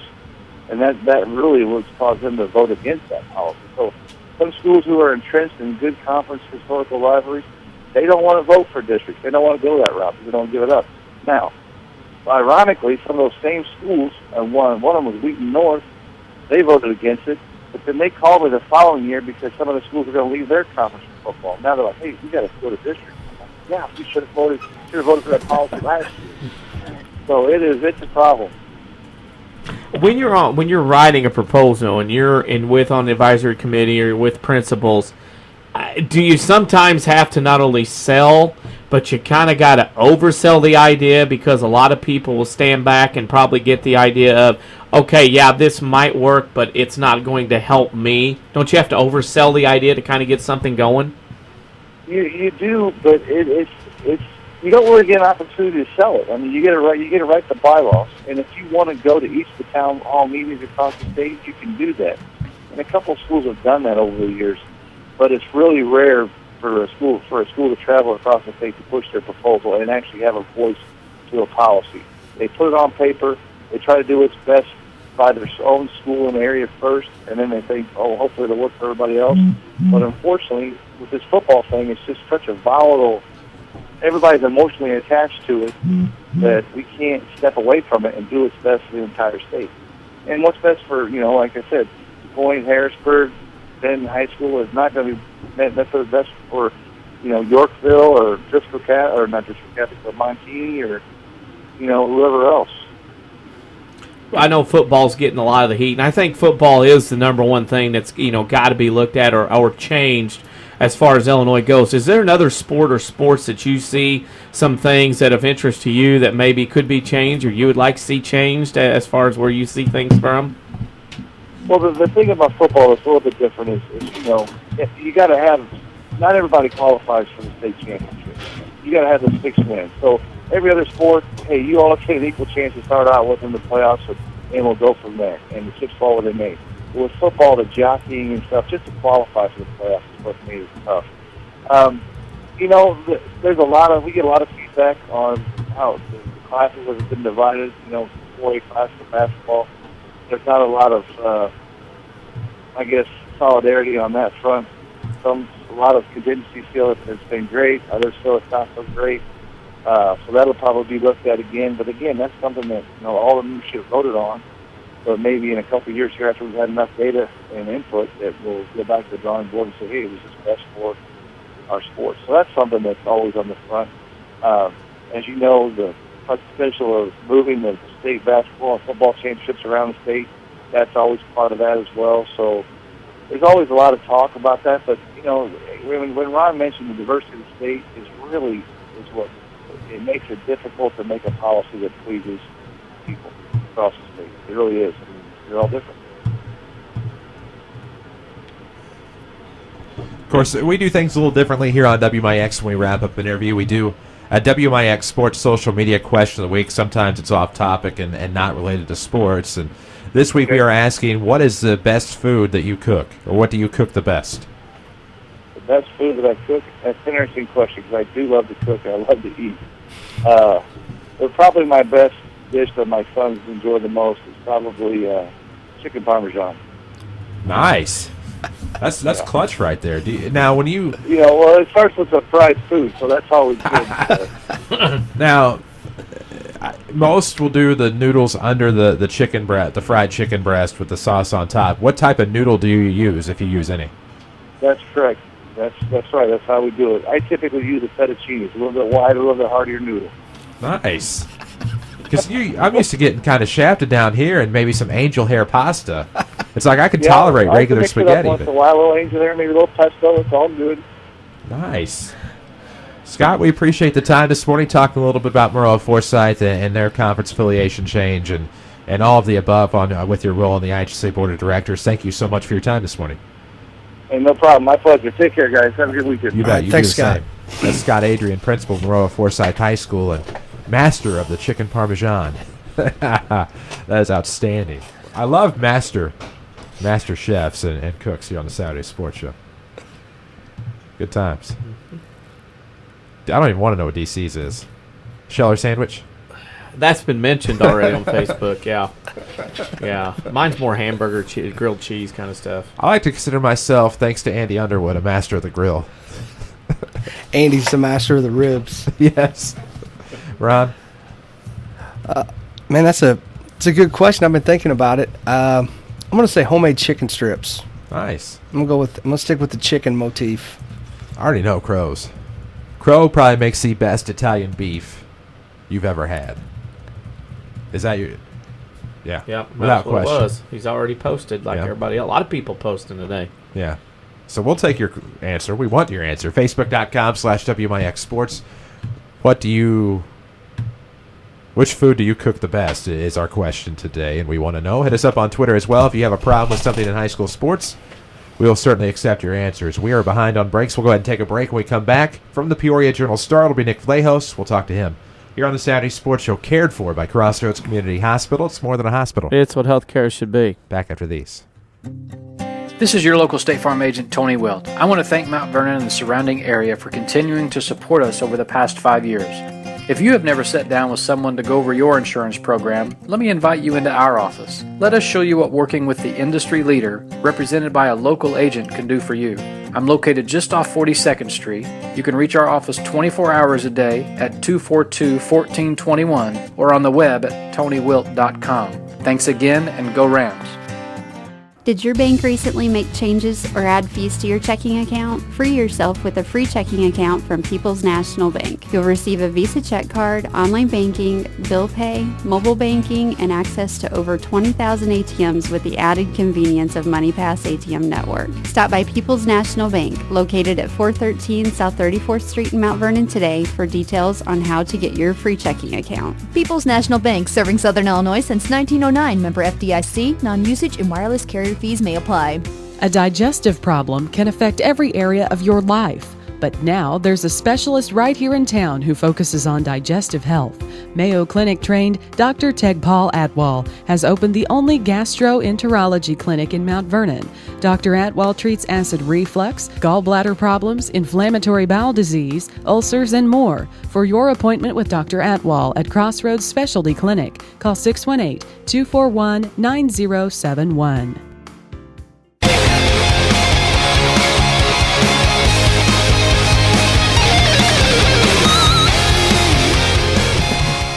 Welcome back, Saturday Sports Show, WMIX, WMIXSports.com, cared for by Crossroads Community Hospital.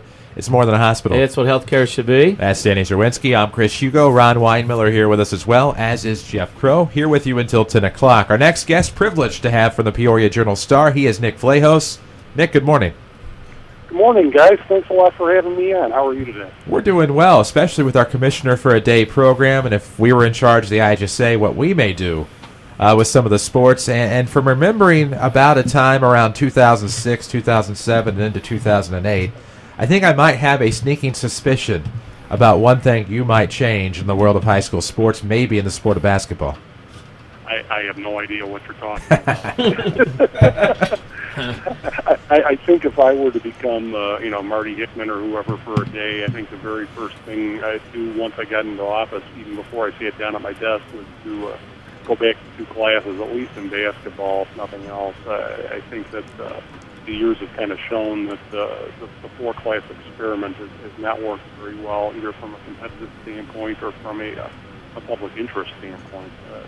I don't know what you guys think about it.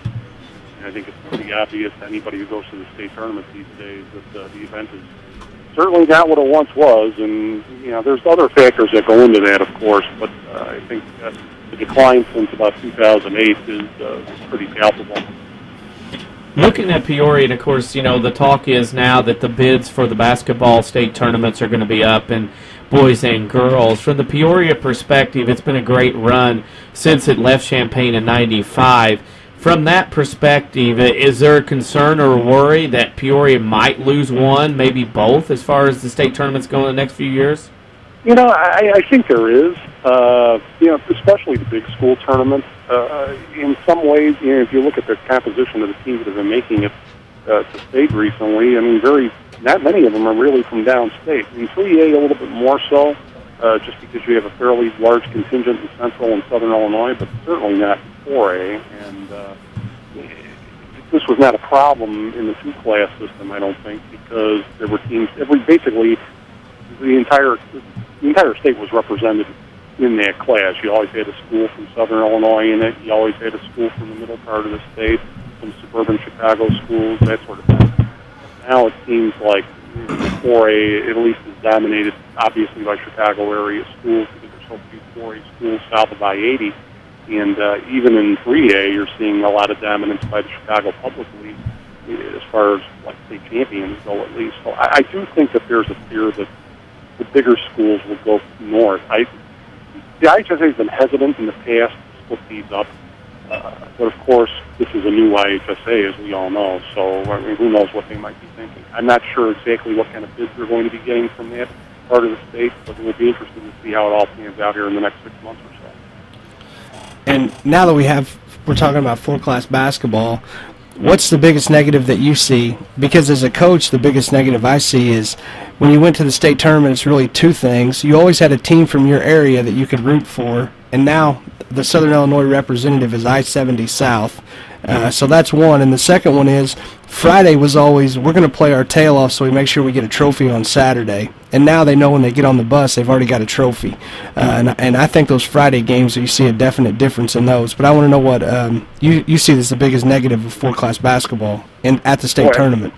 You know what? You really hit the nail on the head, I think, with both of those observations. The Friday of the state tournament always used to be, it was like Christmas morning or something, if you were a basketball fan, you couldn't beat it. You had 8 teams playing from all over the state, and they were really fighting for their lives, I suppose, as far as the trophy goes. They knew if they won that day that they were at least going to finish no worse than 4th, and they were going to come home with some hardware.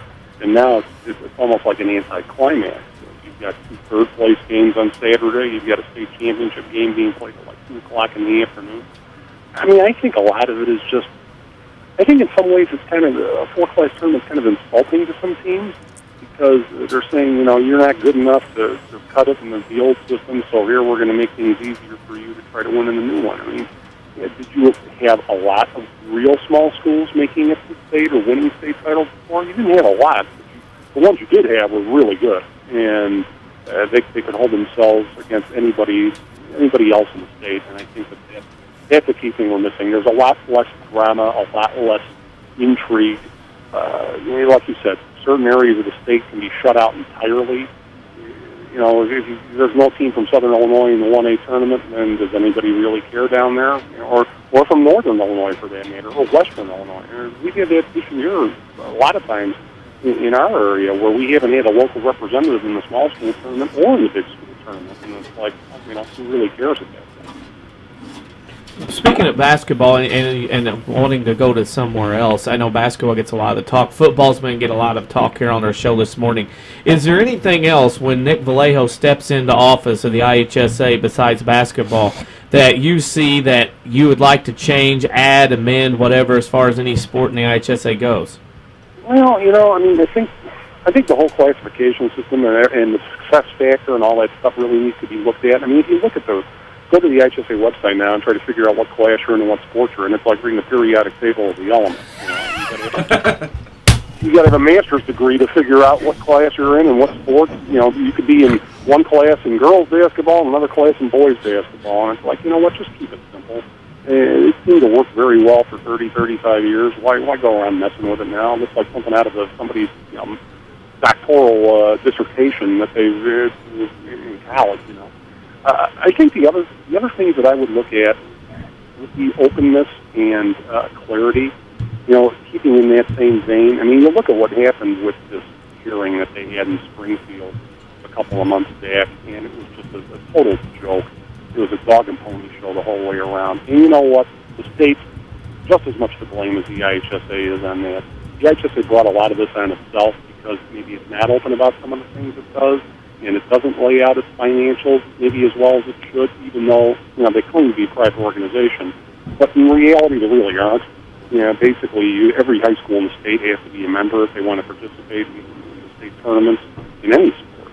So it's a very gray area as far as you know, legalities and that sort of thing goes. But at the same time, I don't think the state of Illinois really has any business telling the IHSA what to do either. What's the interest like in especially around Peoria, central part of the state? I know down here there's always talk, there seems discussion of IHSA sports, what changed, this and that and other. Is there the same kind of fever in that part of the state as well, as far as, you know, the IHSA goes, as far as discussion? I think so. I think especially with the state basketball tournament being here and it being a fairly major part of civic life in Peoria, you know, there's also some city money that goes to the IHSA as well out of the tourist fund. So there's some interest from a municipal angle, just a good government type of an angle. And, you know, the headquarters are right down the road in Bloomington. So there's been a fair amount of number of IHSA officials that have been from this area. You know, Marty Hickman was a principal in Monmouth for a while, which is about an hour west of us. And, you know, it's our newspaper circulation area. And we've had other commissioners that have been from this area, Dave Ganaway, you know, Craig Anderson, who's on the board now. Susan Knobloch was who just left. She's from Washington. So, yeah, I think there is. And I think any time the state tournament is mentioned here, it raises people's hackles a little bit because for all of its flaws, it still is our event. And I think that I was very skeptical of Peoria getting this tournament when it happened in '95. I really thought Champaign had done a pretty good job, even though maybe it got a little long in the tooth at some point, maybe got a little too comfortable.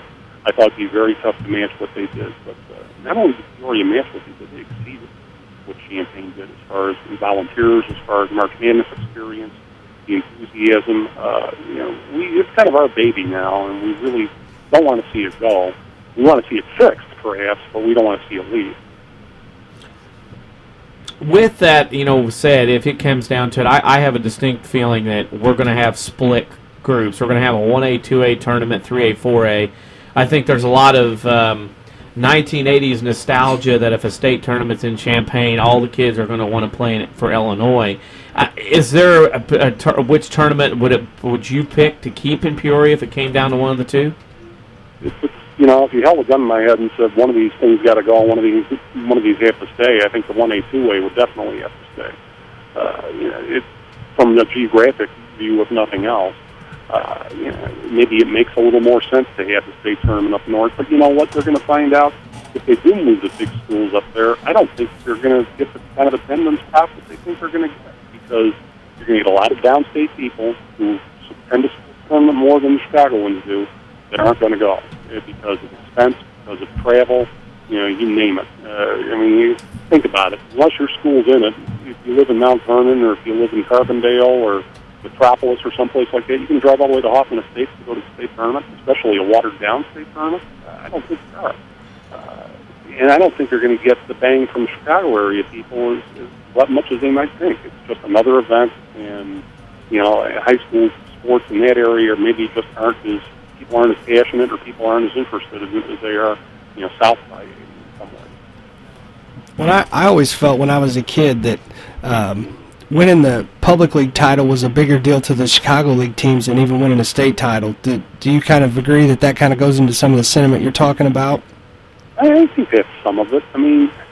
It used to be, public league title used to be a major deal. I remember that too. And going to state was almost an anticlimax. And sometimes you saw that in the way that this public league champion played down there. A lot of times they didn't play very well in their quarterfinal, or maybe won by the skin of their teeth, or maybe ends up getting upset. It's hard to say. This year you had Morgan Park won its second state title in 3A. Does that make it a bigger deal? Maybe it's a bigger deal to them. I'm not sure how big of a deal it is to the city in general. I think there's been a devolution in high school basketball in some ways up there, mostly because of kids transferring all over and forming pseudo all-star teams and the rise of AAU ball. I don't think it's quite the same as it once was. I think there's still an interest in college recruiting of high school players, but even the average high school games up there, big high school games, still don't draw the interest that they once did. And it's hard to put a finger on that. There's probably a lot of reasons as to why. That's just one reason, but it certainly isn't what it was in the glory days. Back in, you can go way, way back for that, but even in the, going back to the 80s or even the 90s. And this is not something that we fight a lot down here, but I wanted to see what the Peoria area was like. I heard Steve Gores, the longtime coach at Rockford Boylan, go on a 15-minute rant about the negatives. And if you know Steve very well, you know that he likes to rant. About the negatives of AAU and how AAU was going to destroy high school athletics in the next 25 years. Do you see that's starting to happen in the Peoria area? I think, as usual, Steve has a very good point. No matter how he expresses it. So you do know Steve. There's definitely that in this area, I think. You're seeing more. The AAU thing is getting bigger and bigger in Peoria. We have Alan now, one of our writers at the paper, Dave Reynolds. He spends a good chunk of the summer writing about summertime basketball. And it's only getting bigger. It's getting out of control. Maybe it probably already is in some areas. And I do think it has a bad effect on the high school game, because now your AAU team and what you do in the summertime is more important than what you do in the regular season with your high school team. And I think that takes away the whole reason for high school sports and the whole galvanizing of the community around your high school team. It just kind of cheapens it and degrades it. What do you guys think? You may not see it down there, but you probably at least are aware of the problem. We're aware. I think one of the things that I see down in here in the southern part is AAU teams are out there, and travel teams are out there, and there are established outfits that do the necessary evil of taking kids everywhere. But then what we see a lot is, and I see, is if your kid can't make a travel team, then so and so will join up with this kid's parents, and they're going to make their own travel team.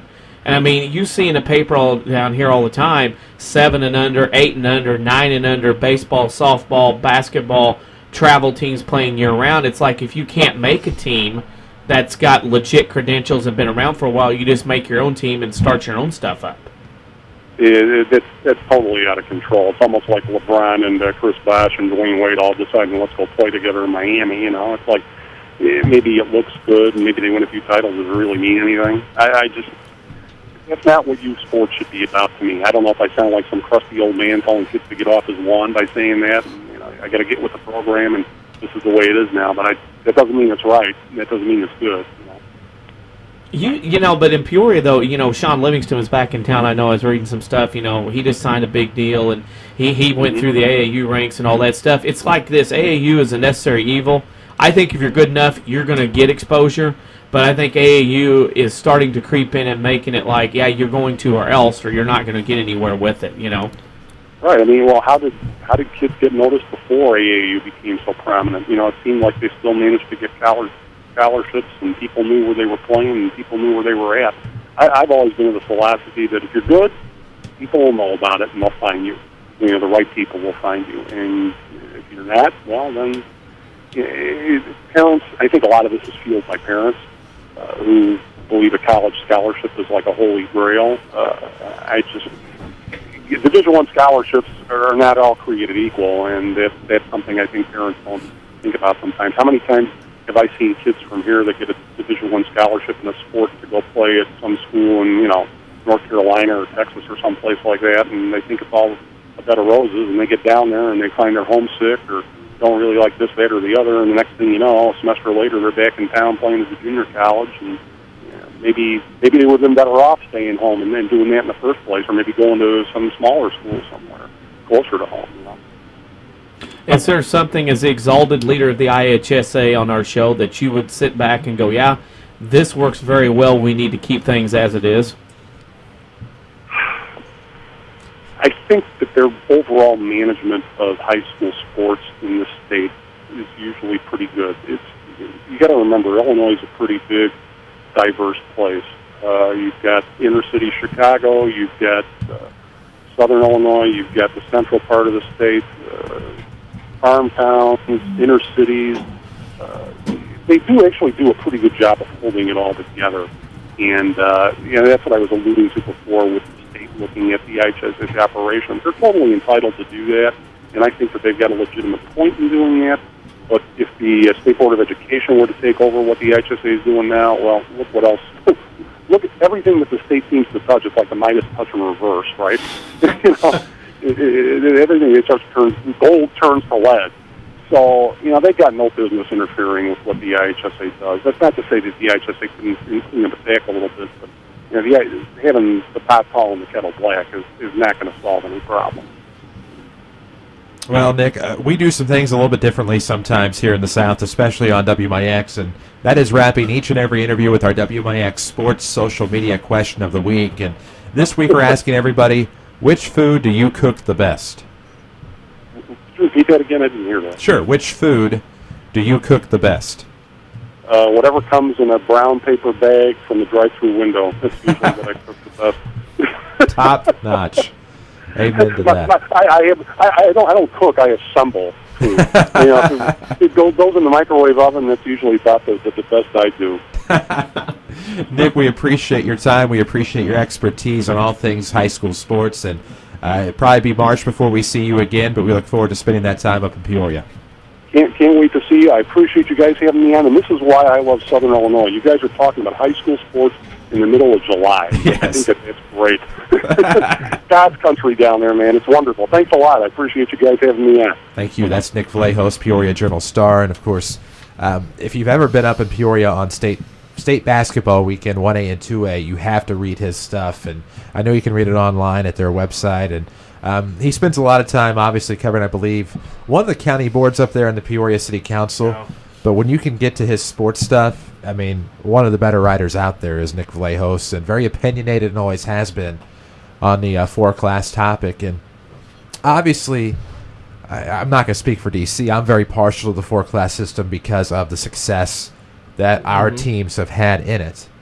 So it's hard for me to be dead set against it. I would be lying if I said I didn't miss the format of the two-class basketball state tournament. I mean, the Nashville T-Town game in 07 after Nashville beat T-Town at the Riverton shootout earlier in the year, I mean, those days are gone. And being able to have Nashville basically O'Rear, T-Town, and Robert Krebs from Memorial Forsyth in the same place at the same time. Those days are probably pretty well gone. But each has its benefits and each has its drawbacks. We'll talk more about all of that here on the Saturday Sports Show. We're here till 10 o'clock. We need to sneak out for a quick break. Courtesy of Crossroads Community Hospital. It's more than a hospital. It's what healthcare should be. Back after these. I'm Andy Robb with a look at your next rad weather. Mostly sunny and humid for today, high 81. Mostly clear tonight, low for the rest of your Saturday, 57. Sunday, mostly sunny and humid, high 84. Tomorrow night, low 61. Monday, mostly sunny, humid, high 88. For Tuesday, sunny, hot, and humid, high 92. Next rad weather from WMIX, Mount Vernon, Illinois. The Medicine Shop in Mount Vernon provides personal health care on a level that no big box chain or mail order service can. That's why Consumer Reports ranked independent drugstores like the Medicine Shop #1 in customer service and satisfaction. I'm pharmacist and owner Eric Black. Did you know that independent pharmacies like the Medicine Shop receive no kickbacks from drug manufacturers? This means that the advice you get from our staff is based only on what's best for your health. Did you also know that we offer access to your medication when you need it? No long waits or hoping that the mailman shows up with your medicine before you run out. We employ local people and pay local taxes, which means a positive economic impact to this community. Finally, we know how busy your life is. That's why we offer free delivery to work or home. Give me a call today and I'll show you how easy it is to switch. The Medicine Shop Pharmacy, 2339 Broadway in Mount Vernon. Or give us a call at 242-8776. More Americans are on a move today than ever before. One of the most popular modes of transportation is the motorcycle. Motorcycles take us to our jobs, school, to the beach, and all around the country. If you're a bike rider, your Pekin Insurance Agency, Page Insurance on Crownview in Mount Vernon, wants to make sure you have the best insurance protection while you're riding. Ask about the money-saving auto cycle discount and the experienced driver discount, too. Call Page Insurance at 242-7000 today about motorcycle insurance from Pekin Insurance.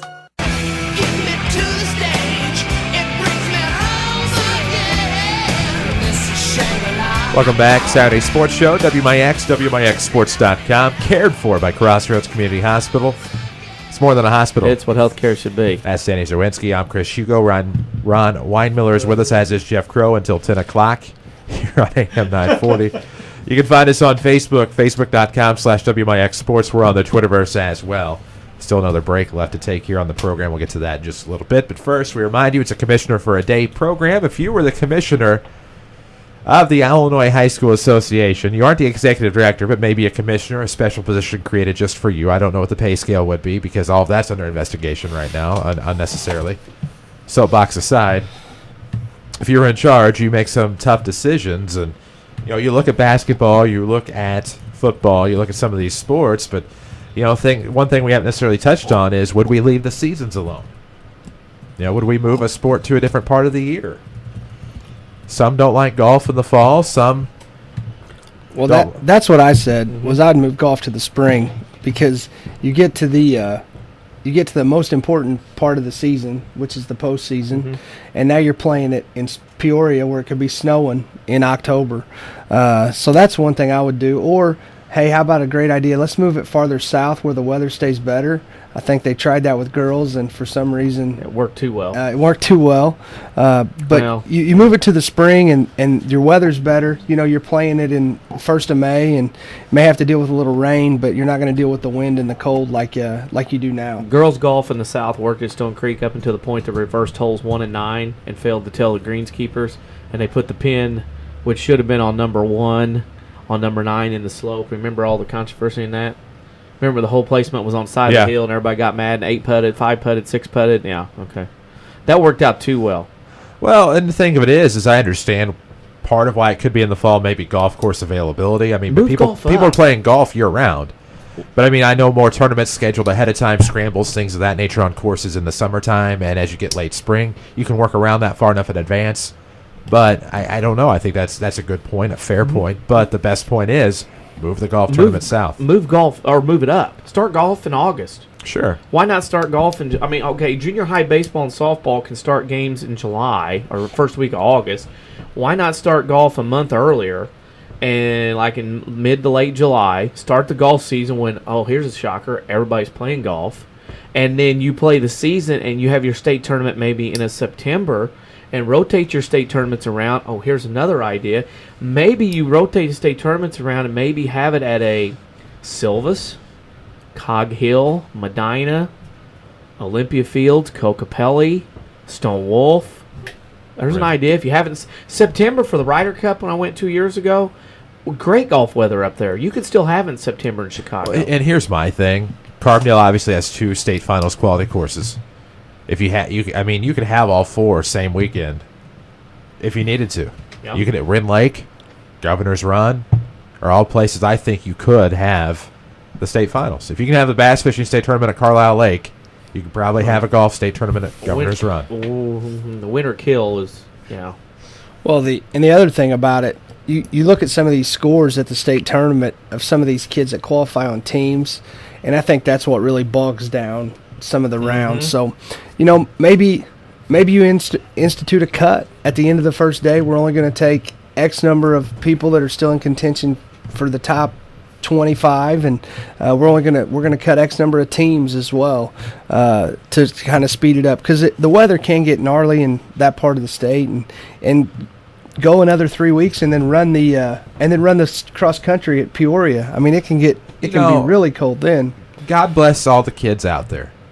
But if you have somebody on the first day that goes out and shoots about 110, 120, yes, I can go do that, and that's not good because I'm awful. And I'm not saying the kids are. I just mean that might be what slows down part of the play, and that may be because they've made tough decisions in baseball and softball. So in case of the weather, that may be a tough decision they have to make, where if you don't make this cut, because the weather's been horrible up there in the past, not necessarily it hasn't been down here when they had it down here, but there you go. Maybe there are option you have kids to look at speed it that up. Qualify in the regional, especially on the girls' side, that shoot 110. You don't have to wait to state tournament to shoot 110. You can shoot 110 in the regional. Look at the scores. Yeah. Well, I'm in a hole already, so I'm not going to comment. I'm waiting for. We're moving golf. I think that'll be good. I want to move baseball too. Yeah. Where are you moving baseball? I'm moving baseball. We're going to start later. Instead of playing games the 1st of March, I mean, the postseason already goes into the end of school, so there's that argument out the window, because if you're playing deep into the postseason, probably past the regional, school's out. So let's move baseball to when it's done raining as much, and maybe start playing our games the first to mid-April, play April, May, and end it first of mid-June to give them a little better baseball weather. Next time, I've heard Brett talk about in the past, that's how they did it in Iowa, and I think it worked out good for them because you knew that's how it was going to go, and I think you can alleviate a lot of your cancellations and your schedule, your reschedule and those kind of things. When one team's got a diamond that you can play on, man, there's 22 teams trying to play on it when it's rained for 3 or 4 days. What about flipping the soccer genders? Girls in the fall, boys in the spring. Because in some of the smaller schools where they're instituting soccer and it's taken away from football, of course, it would take away from baseball as well. But there's such a competition for athletes these days, and with the summer AAUs and clubs and things like that over the summer, I mean, that is making it quite difficult. We have one more break to take here on the Saturday Sports. Let's go and do that now. Come back, finish up with our thoughts here until 10 o'clock, AM 940 and WMIXsports.com. Cared for by Crossroads Community Hospital. It's more than a hospital. It's what healthcare should be. Back after these. Mount Vernon is home to many wonderful people and things, and that includes quality cardiac care from Dr. Ruzaik Ibrahim, a skilled cardiologist. Dr. Ibrahim's training and scientific accomplishments have earned his designation as a Fellow of the American College of Cardiology. His services range from preventative care to the treatment of advanced heart conditions. For an appointment with Dr. Ibrahim at Crossroads Specialty Clinic, call 241-9071 or visit in person at 4113 South Water Tower Mount Vernon. Registration for fall classes at Rend Lake College is going on now. With more than 100 degree and certificate programs, RLC can put you on the fast track to a new career or to continue your education. More affordable than four-year universities and private schools, you can save thousands of dollars at RLC. Our trained academic counselors will make sure you're on the right path, whether you plan to transfer to a four-year university or head straight into the workforce. Registration by appointment continues through August 1st. Call us at 437-5321 or find us online at rlc.edu. Rend Lake College, your journey starts here. Bad luck. Some people were just born with it. Hi, this is Chase Landers with Landers Collision Centers of Mount Vernon and Salem. We all know that someone who has that cartoon cloud hanging over their head getting rained on whenever the sun is out. The full moon is their worst enemy, and if something can be spilled, dropped, broken, tipped over, or lost, it will somehow happen to this person. Landers Collision Centers has seen it all. Whether you turned the wheel too sharply backing out of your garage and tore the front end off of your vehicle, crunched your undercarriage running over a curb, or clipped your fender pulling into the ATM, Landers Collision Centers has your back, and we certainly won't judge. As a direct repair facility for many insurance companies, we take care of just about everything, even getting you into a temporary vehicle while we restore yours.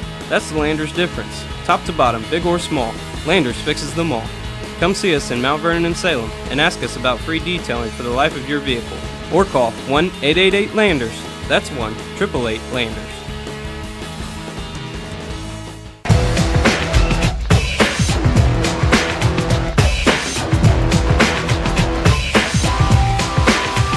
Welcome back, Saturday Sports Show on your home for the Mount Vernon Rams, WMIX, WMIXsports.com. Rams football gets underway August 29th, 7 o'clock kickoff, 6:30 pregame, AM 940 and WMIXsports.com. Watch the game online. The Rams and the Taylorville Tornadoes, Week 1 at J.D. Shields Memorial Stadium. We hope you'll join us. We hope you'll join us in a couple of weeks. Yes, we'll have a show next week, but in a couple of weeks will be our football previews getting started. Can't wait for that. I'm sure it'll be an exhilarating show next week as well, as we always plan ahead of time. Plans are being made easily. Oh, there's no doubt. Of who's coming in. Okay, my deal is this. Lock the door behind you. Baseball, softball, regional, sectional games should start at noon. Regional finals. Well, yes. Noon. And we no talked 10 about o'clock that. Garbage. We talked about that in May and said we'd reserve it for today. And here's my thing from a media standpoint. If you're going to give everybody the best coverage they deserve, baseball, softball, even... I mean, you have track to worry about in the spring, girls soccer to worry about in the spring, all these things. I don't like baseball, softball, same time. I wish they could be staggered out. And granted, it's not fair to make one play maybe on a Friday night and the other play on a Saturday. I don't know if you just rotate the genders each year on that or something like that, but it's just getting tougher and tougher to cover everybody and give everybody their due justice. And, you know, even so, it's tough for the fan. Who wants to get up that early to have to travel to go to a game of any kind? I mean, noon makes it a lot easier, I think, for everybody to get there. And you don't necessarily have to there's not going to be a lot of difference in heat of the day between 11 and noon. Well, and I think the other thing of that is, what's wrong with, as they've shown, the IHSA has shown that they'll do in basketball, what's wrong with playing a doubleheader? You know, a softball doubleheader, a baseball doubleheader. If you're a softball person and you want to go out and watch a couple games, now you got the opportunity to do that. But I totally agree. You know, I think it was, I'm going to say 3 years ago, Benton lost to Anna in the sectional at Vandalia. Vandalia had to get up, Anna had to get up, be in Vandalia at 10 o'clock for a sectional final. I mean, Anna to Vandalia is not across the street. I mean, that's a pretty good bus trip to be up there to play a 10 a.m. Baseball game. So, you know, I totally agree with that. The one thing they did change that I think we railed on the last year when we did this was playing the volleyball regional championships the Saturday of the first playoff weekend. I always thought that was the craziest thing, and I don't even deal with the media aspect of it, but man, that was bad. And they did rectify that, so I will give them some credit on that. I remember that because we were at Carterville for Carterville. It was I forget who Carterville the game was. DuQuoin 2. May have been because I think it was 9, 10. Dalton Morgan ran through the punter. Yeah, because we went to Harrisburg, Carterville at Harrisburg. Carterville beat Harrisburg. Game next week was at Carterville. Range rest that night, I believe, against maybe Breese Central at Nashville in the Super Sectional. Yep. So I mean, you know, I want 2 dead periods in the summer. It was 10. Okay. Because I remember you weren't. Yeah. Yeah, I was you were. Yeah. Okay. I'm still ball and chained. I want 2 dead periods in the summer. I want one wherever July 4th falls, from Sunday to Saturday. That week is out. No games, no practices, no workouts, no nothing. You can't have the gym open. And or once football's done, the last Saturday or Friday in July, whatever that is, till the first official day of fall practice, you shouldn't be able to do anything. That should be one of those 2 times, if not both, should be a dead period. And I'm going to take it a step farther. I'm going to take July 4th week, and I'm going to throw the next week in too. And then as soon as we come back, we're going to start football practice. Instead of waiting until when we do in August and giving guys 2 weeks to try to practice and giving them contact days, hey, we're not going to use any. We're going to do away with football contact days, and we're going to start practice July the 20th, and now you can use all 25 of your contact days leading up to that. I think you talk about sharing your athletes. Those kind of things. Basketball, baseball can go in June, but you know that when you get to that dead period, July 4th, you're done. Right. And, I think that gives everybody, you talk about guys wanting to share athletes and making it difficult and those kind of things. I think it just makes it a lot more easy on kids because they know that football is going to start there toward the end of July, and then it's go time for them. They're in the middle of their season. Well, if I could change one thing and two. One, sectional complexes in basketball. Can I jump in there? Yeah. If we're going to do that, then we're going to do it like we did football with the 16. We're not going to flip it. If number 1 seed Nashville draws number 16 seed Mount Carmel, they're going to play. We're not going to do it based on geography. Right. No, I hated the subsections and things like that. If you're going to go to a sectional complex, then in my opinion, whoever you lock up with, that's who you need to play. Well, exactly. And my other thing with football is I do like the idea of something similar, not the exact replica, but something similar to Kentucky. Football is a straw that stirs the drink in terms of all this conference mess that Illinois is starting to get into. So, in my opinion, if you could do something similar and kind of revise it into a plan that would better fit Illinois, maybe you have to cut 2 classes out of the 8, go back to 6. I don't know. Football needs to go down to 6. I'm going to jump on something real quick that I know Danny kind of beats his chest on. I really think that people talk about not liking 4-class basketball, and 4-class basketball has been very, very good to Southern Illinois in 1A and 2A, and really even 3A, with some advancement of some teams.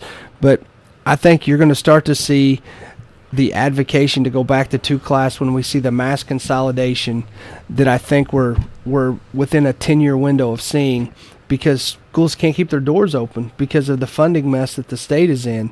So I think that's when you can really see the push to go back to 2-class basketball, is when we see fewer teams, which means that you can have 4-class or 2-class basketball, and it makes sense.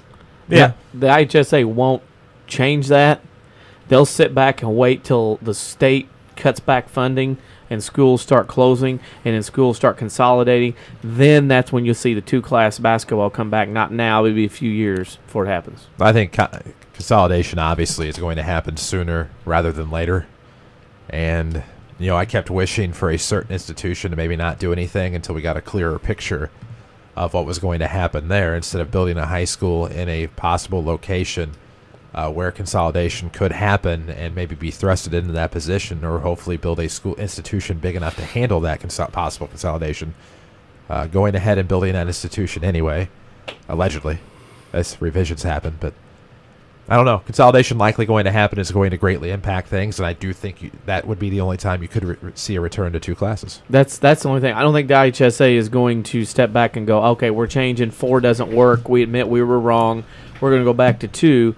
They will sit and wait until the funding starts going away. I think the funding this year is something like, in the 80% of what you're supposed to get instead of 100 or whatever, and it's dropped over the years. And I think as schools start to hemorrhage money and they can't keep their doors open and they start closing and they have to go in with other schools and consolidation starts happening. I don't think it's a matter of if, but when. Then you're going to start seeing less schools and you're going to start seeing bigger schools. districts, and then you can see 2 classes in basketball. You can see maybe 6 classes in football. I'm still like 6-class football guy. I'm sorry. 8 just made it too much for me. The one thing I hate about the class expansion was the timing, because 07-08 was the first year of it, so there was the intrigue in the first 1A and 2A state basketball finals. Well, what happens that summer and that fall of 08 is the economy.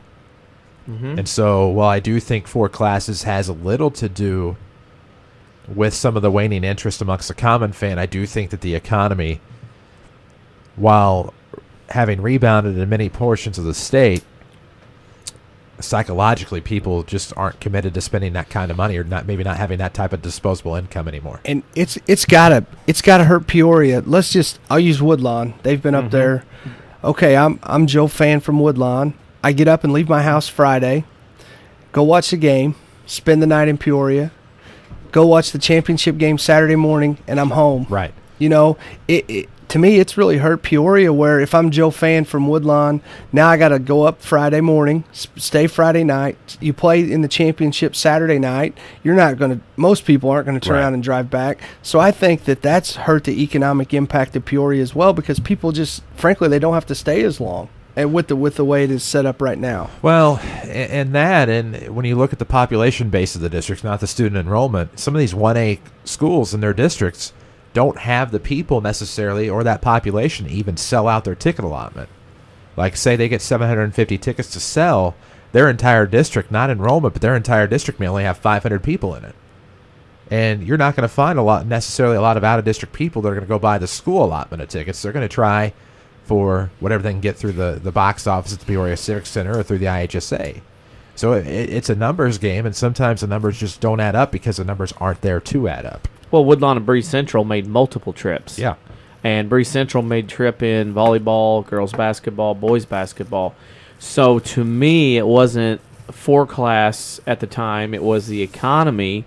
And, yeah, we did this last year, and, yeah, we're doing it again this year, but we don't need to go this year unless we actually are going to play for a title and whatnot. I think there were a lot of factors, because I said, you look at the stands when Woodlawn went in 09 to when the stands were filled for that title game compared to 12. There wasn't a lot. There wasn't as many people there in 12 as there were in 09 because people couldn't afford it. I mean, we've been there. We all go. Us 3 go to Peoria. We see the prices. Everything gets rocketed up. It's an expense to go. If you are not doing something up there, you are taking a chunk of change. And if you say family of 4, it is a chunk of change you drop in Peoria if you want to go for the whole weekend in Peoria. There is a huge difference between Chris Hugo paying for a hotel room and Withers Broadcasting paying for it. You know what I mean? Just, me personally. And, if Woodlawn goes, or one of our teams, Sesser, in the future, Woodlawn, goes, and we go up there to do it, that's a different story than if I'm going up there as a common fan and having to pick up the tab by myself. And so it becomes like a vacation that you have to, ahead of time, prepare yourself for financially. And now, like Mr. Vallejo says, if 3A, 4A, or a state tournament gets moved to Hoffman Estates, which, Ron has mentioned off the air and a lot of talk that, they're going to be in the running for it, there's not a lot of people going to drive 5 hours to watch that. Right. You're not going to watch that. You're not going to go up there. And Champaign's got this 1980s imagination-esque recruiting where, oh my gosh, we have state tournament kids are going to go there. No, they're not. I don't know if Champaign can get it back. I really don't. They can't get games on time for the Illini to play at home. Right. How are they going to have a state tournament ready? So, And I will say this, from a fan's perspective, Peoria is great. I mean, you guys know, you park your car on Thursday night when you get there, and you don't get back in it until Sunday. I mean, Peoria it's a great avenue for a fan. You just walk everywhere that you need to get to, and I think that's the key thing that I would say really. But I think Peoria's also fell into the little bit of what cost Champaign. They're pretty proud of it, and they're pretty proud of their hotel rooms, and they go up every year, and that remains to be seen. We'll find out in March where it's going to be, but I'm with Danny. I would not be shocked to see a split. The 1A, 2A stay in Peoria, and the 3A, 4A somewhere where we'll never go. You think of the sports. Golf is in 3 different sites. Football's in 2 sites. Baseball's in 2 sites. Basketball's the one that's not been split yet, and I think they'll split. I think that they will split, and they will have one in one place, one in the other, and I don't think it'll be in one spot. I think you're going to see 3A, 4A either in Champaign or they're going to be in Hoffman Estates, but I think more Hoffman Estates is where it's going to land. Not the United Center. You're not going to play where the Bulls are playing, but because 3,000 people in that place would be crazy. But I think you'll see a movement. I think you do as well, and of course we're well past the 10 o'clock hour. But we've had a lot of fun today. It flew by. The Commissioner for Day program. Post up your thoughts on Facebook or tweet us at WMIX Sports. We appreciate you for joining us today. We'll be back next week, as exciting as ever, on July 26th. Don't forget, football previews start August the 2nd, and we'll run right into the football season. We'll also preview some of the other fall sports as well. Appreciate Ron Weinmiller for coming up to join us today. It's always a pleasure to have him alongside, whether it be one of our panelists or our guests. Wow. The window on Mount Vernon never dull, I should say, not dull. Not Bob, but dull. It's always an exciting moment looking out on Broadway. As we do, and some interesting things happening outside. We appreciate you for joining us today on WMIX Mount Vernon. We will be back next week.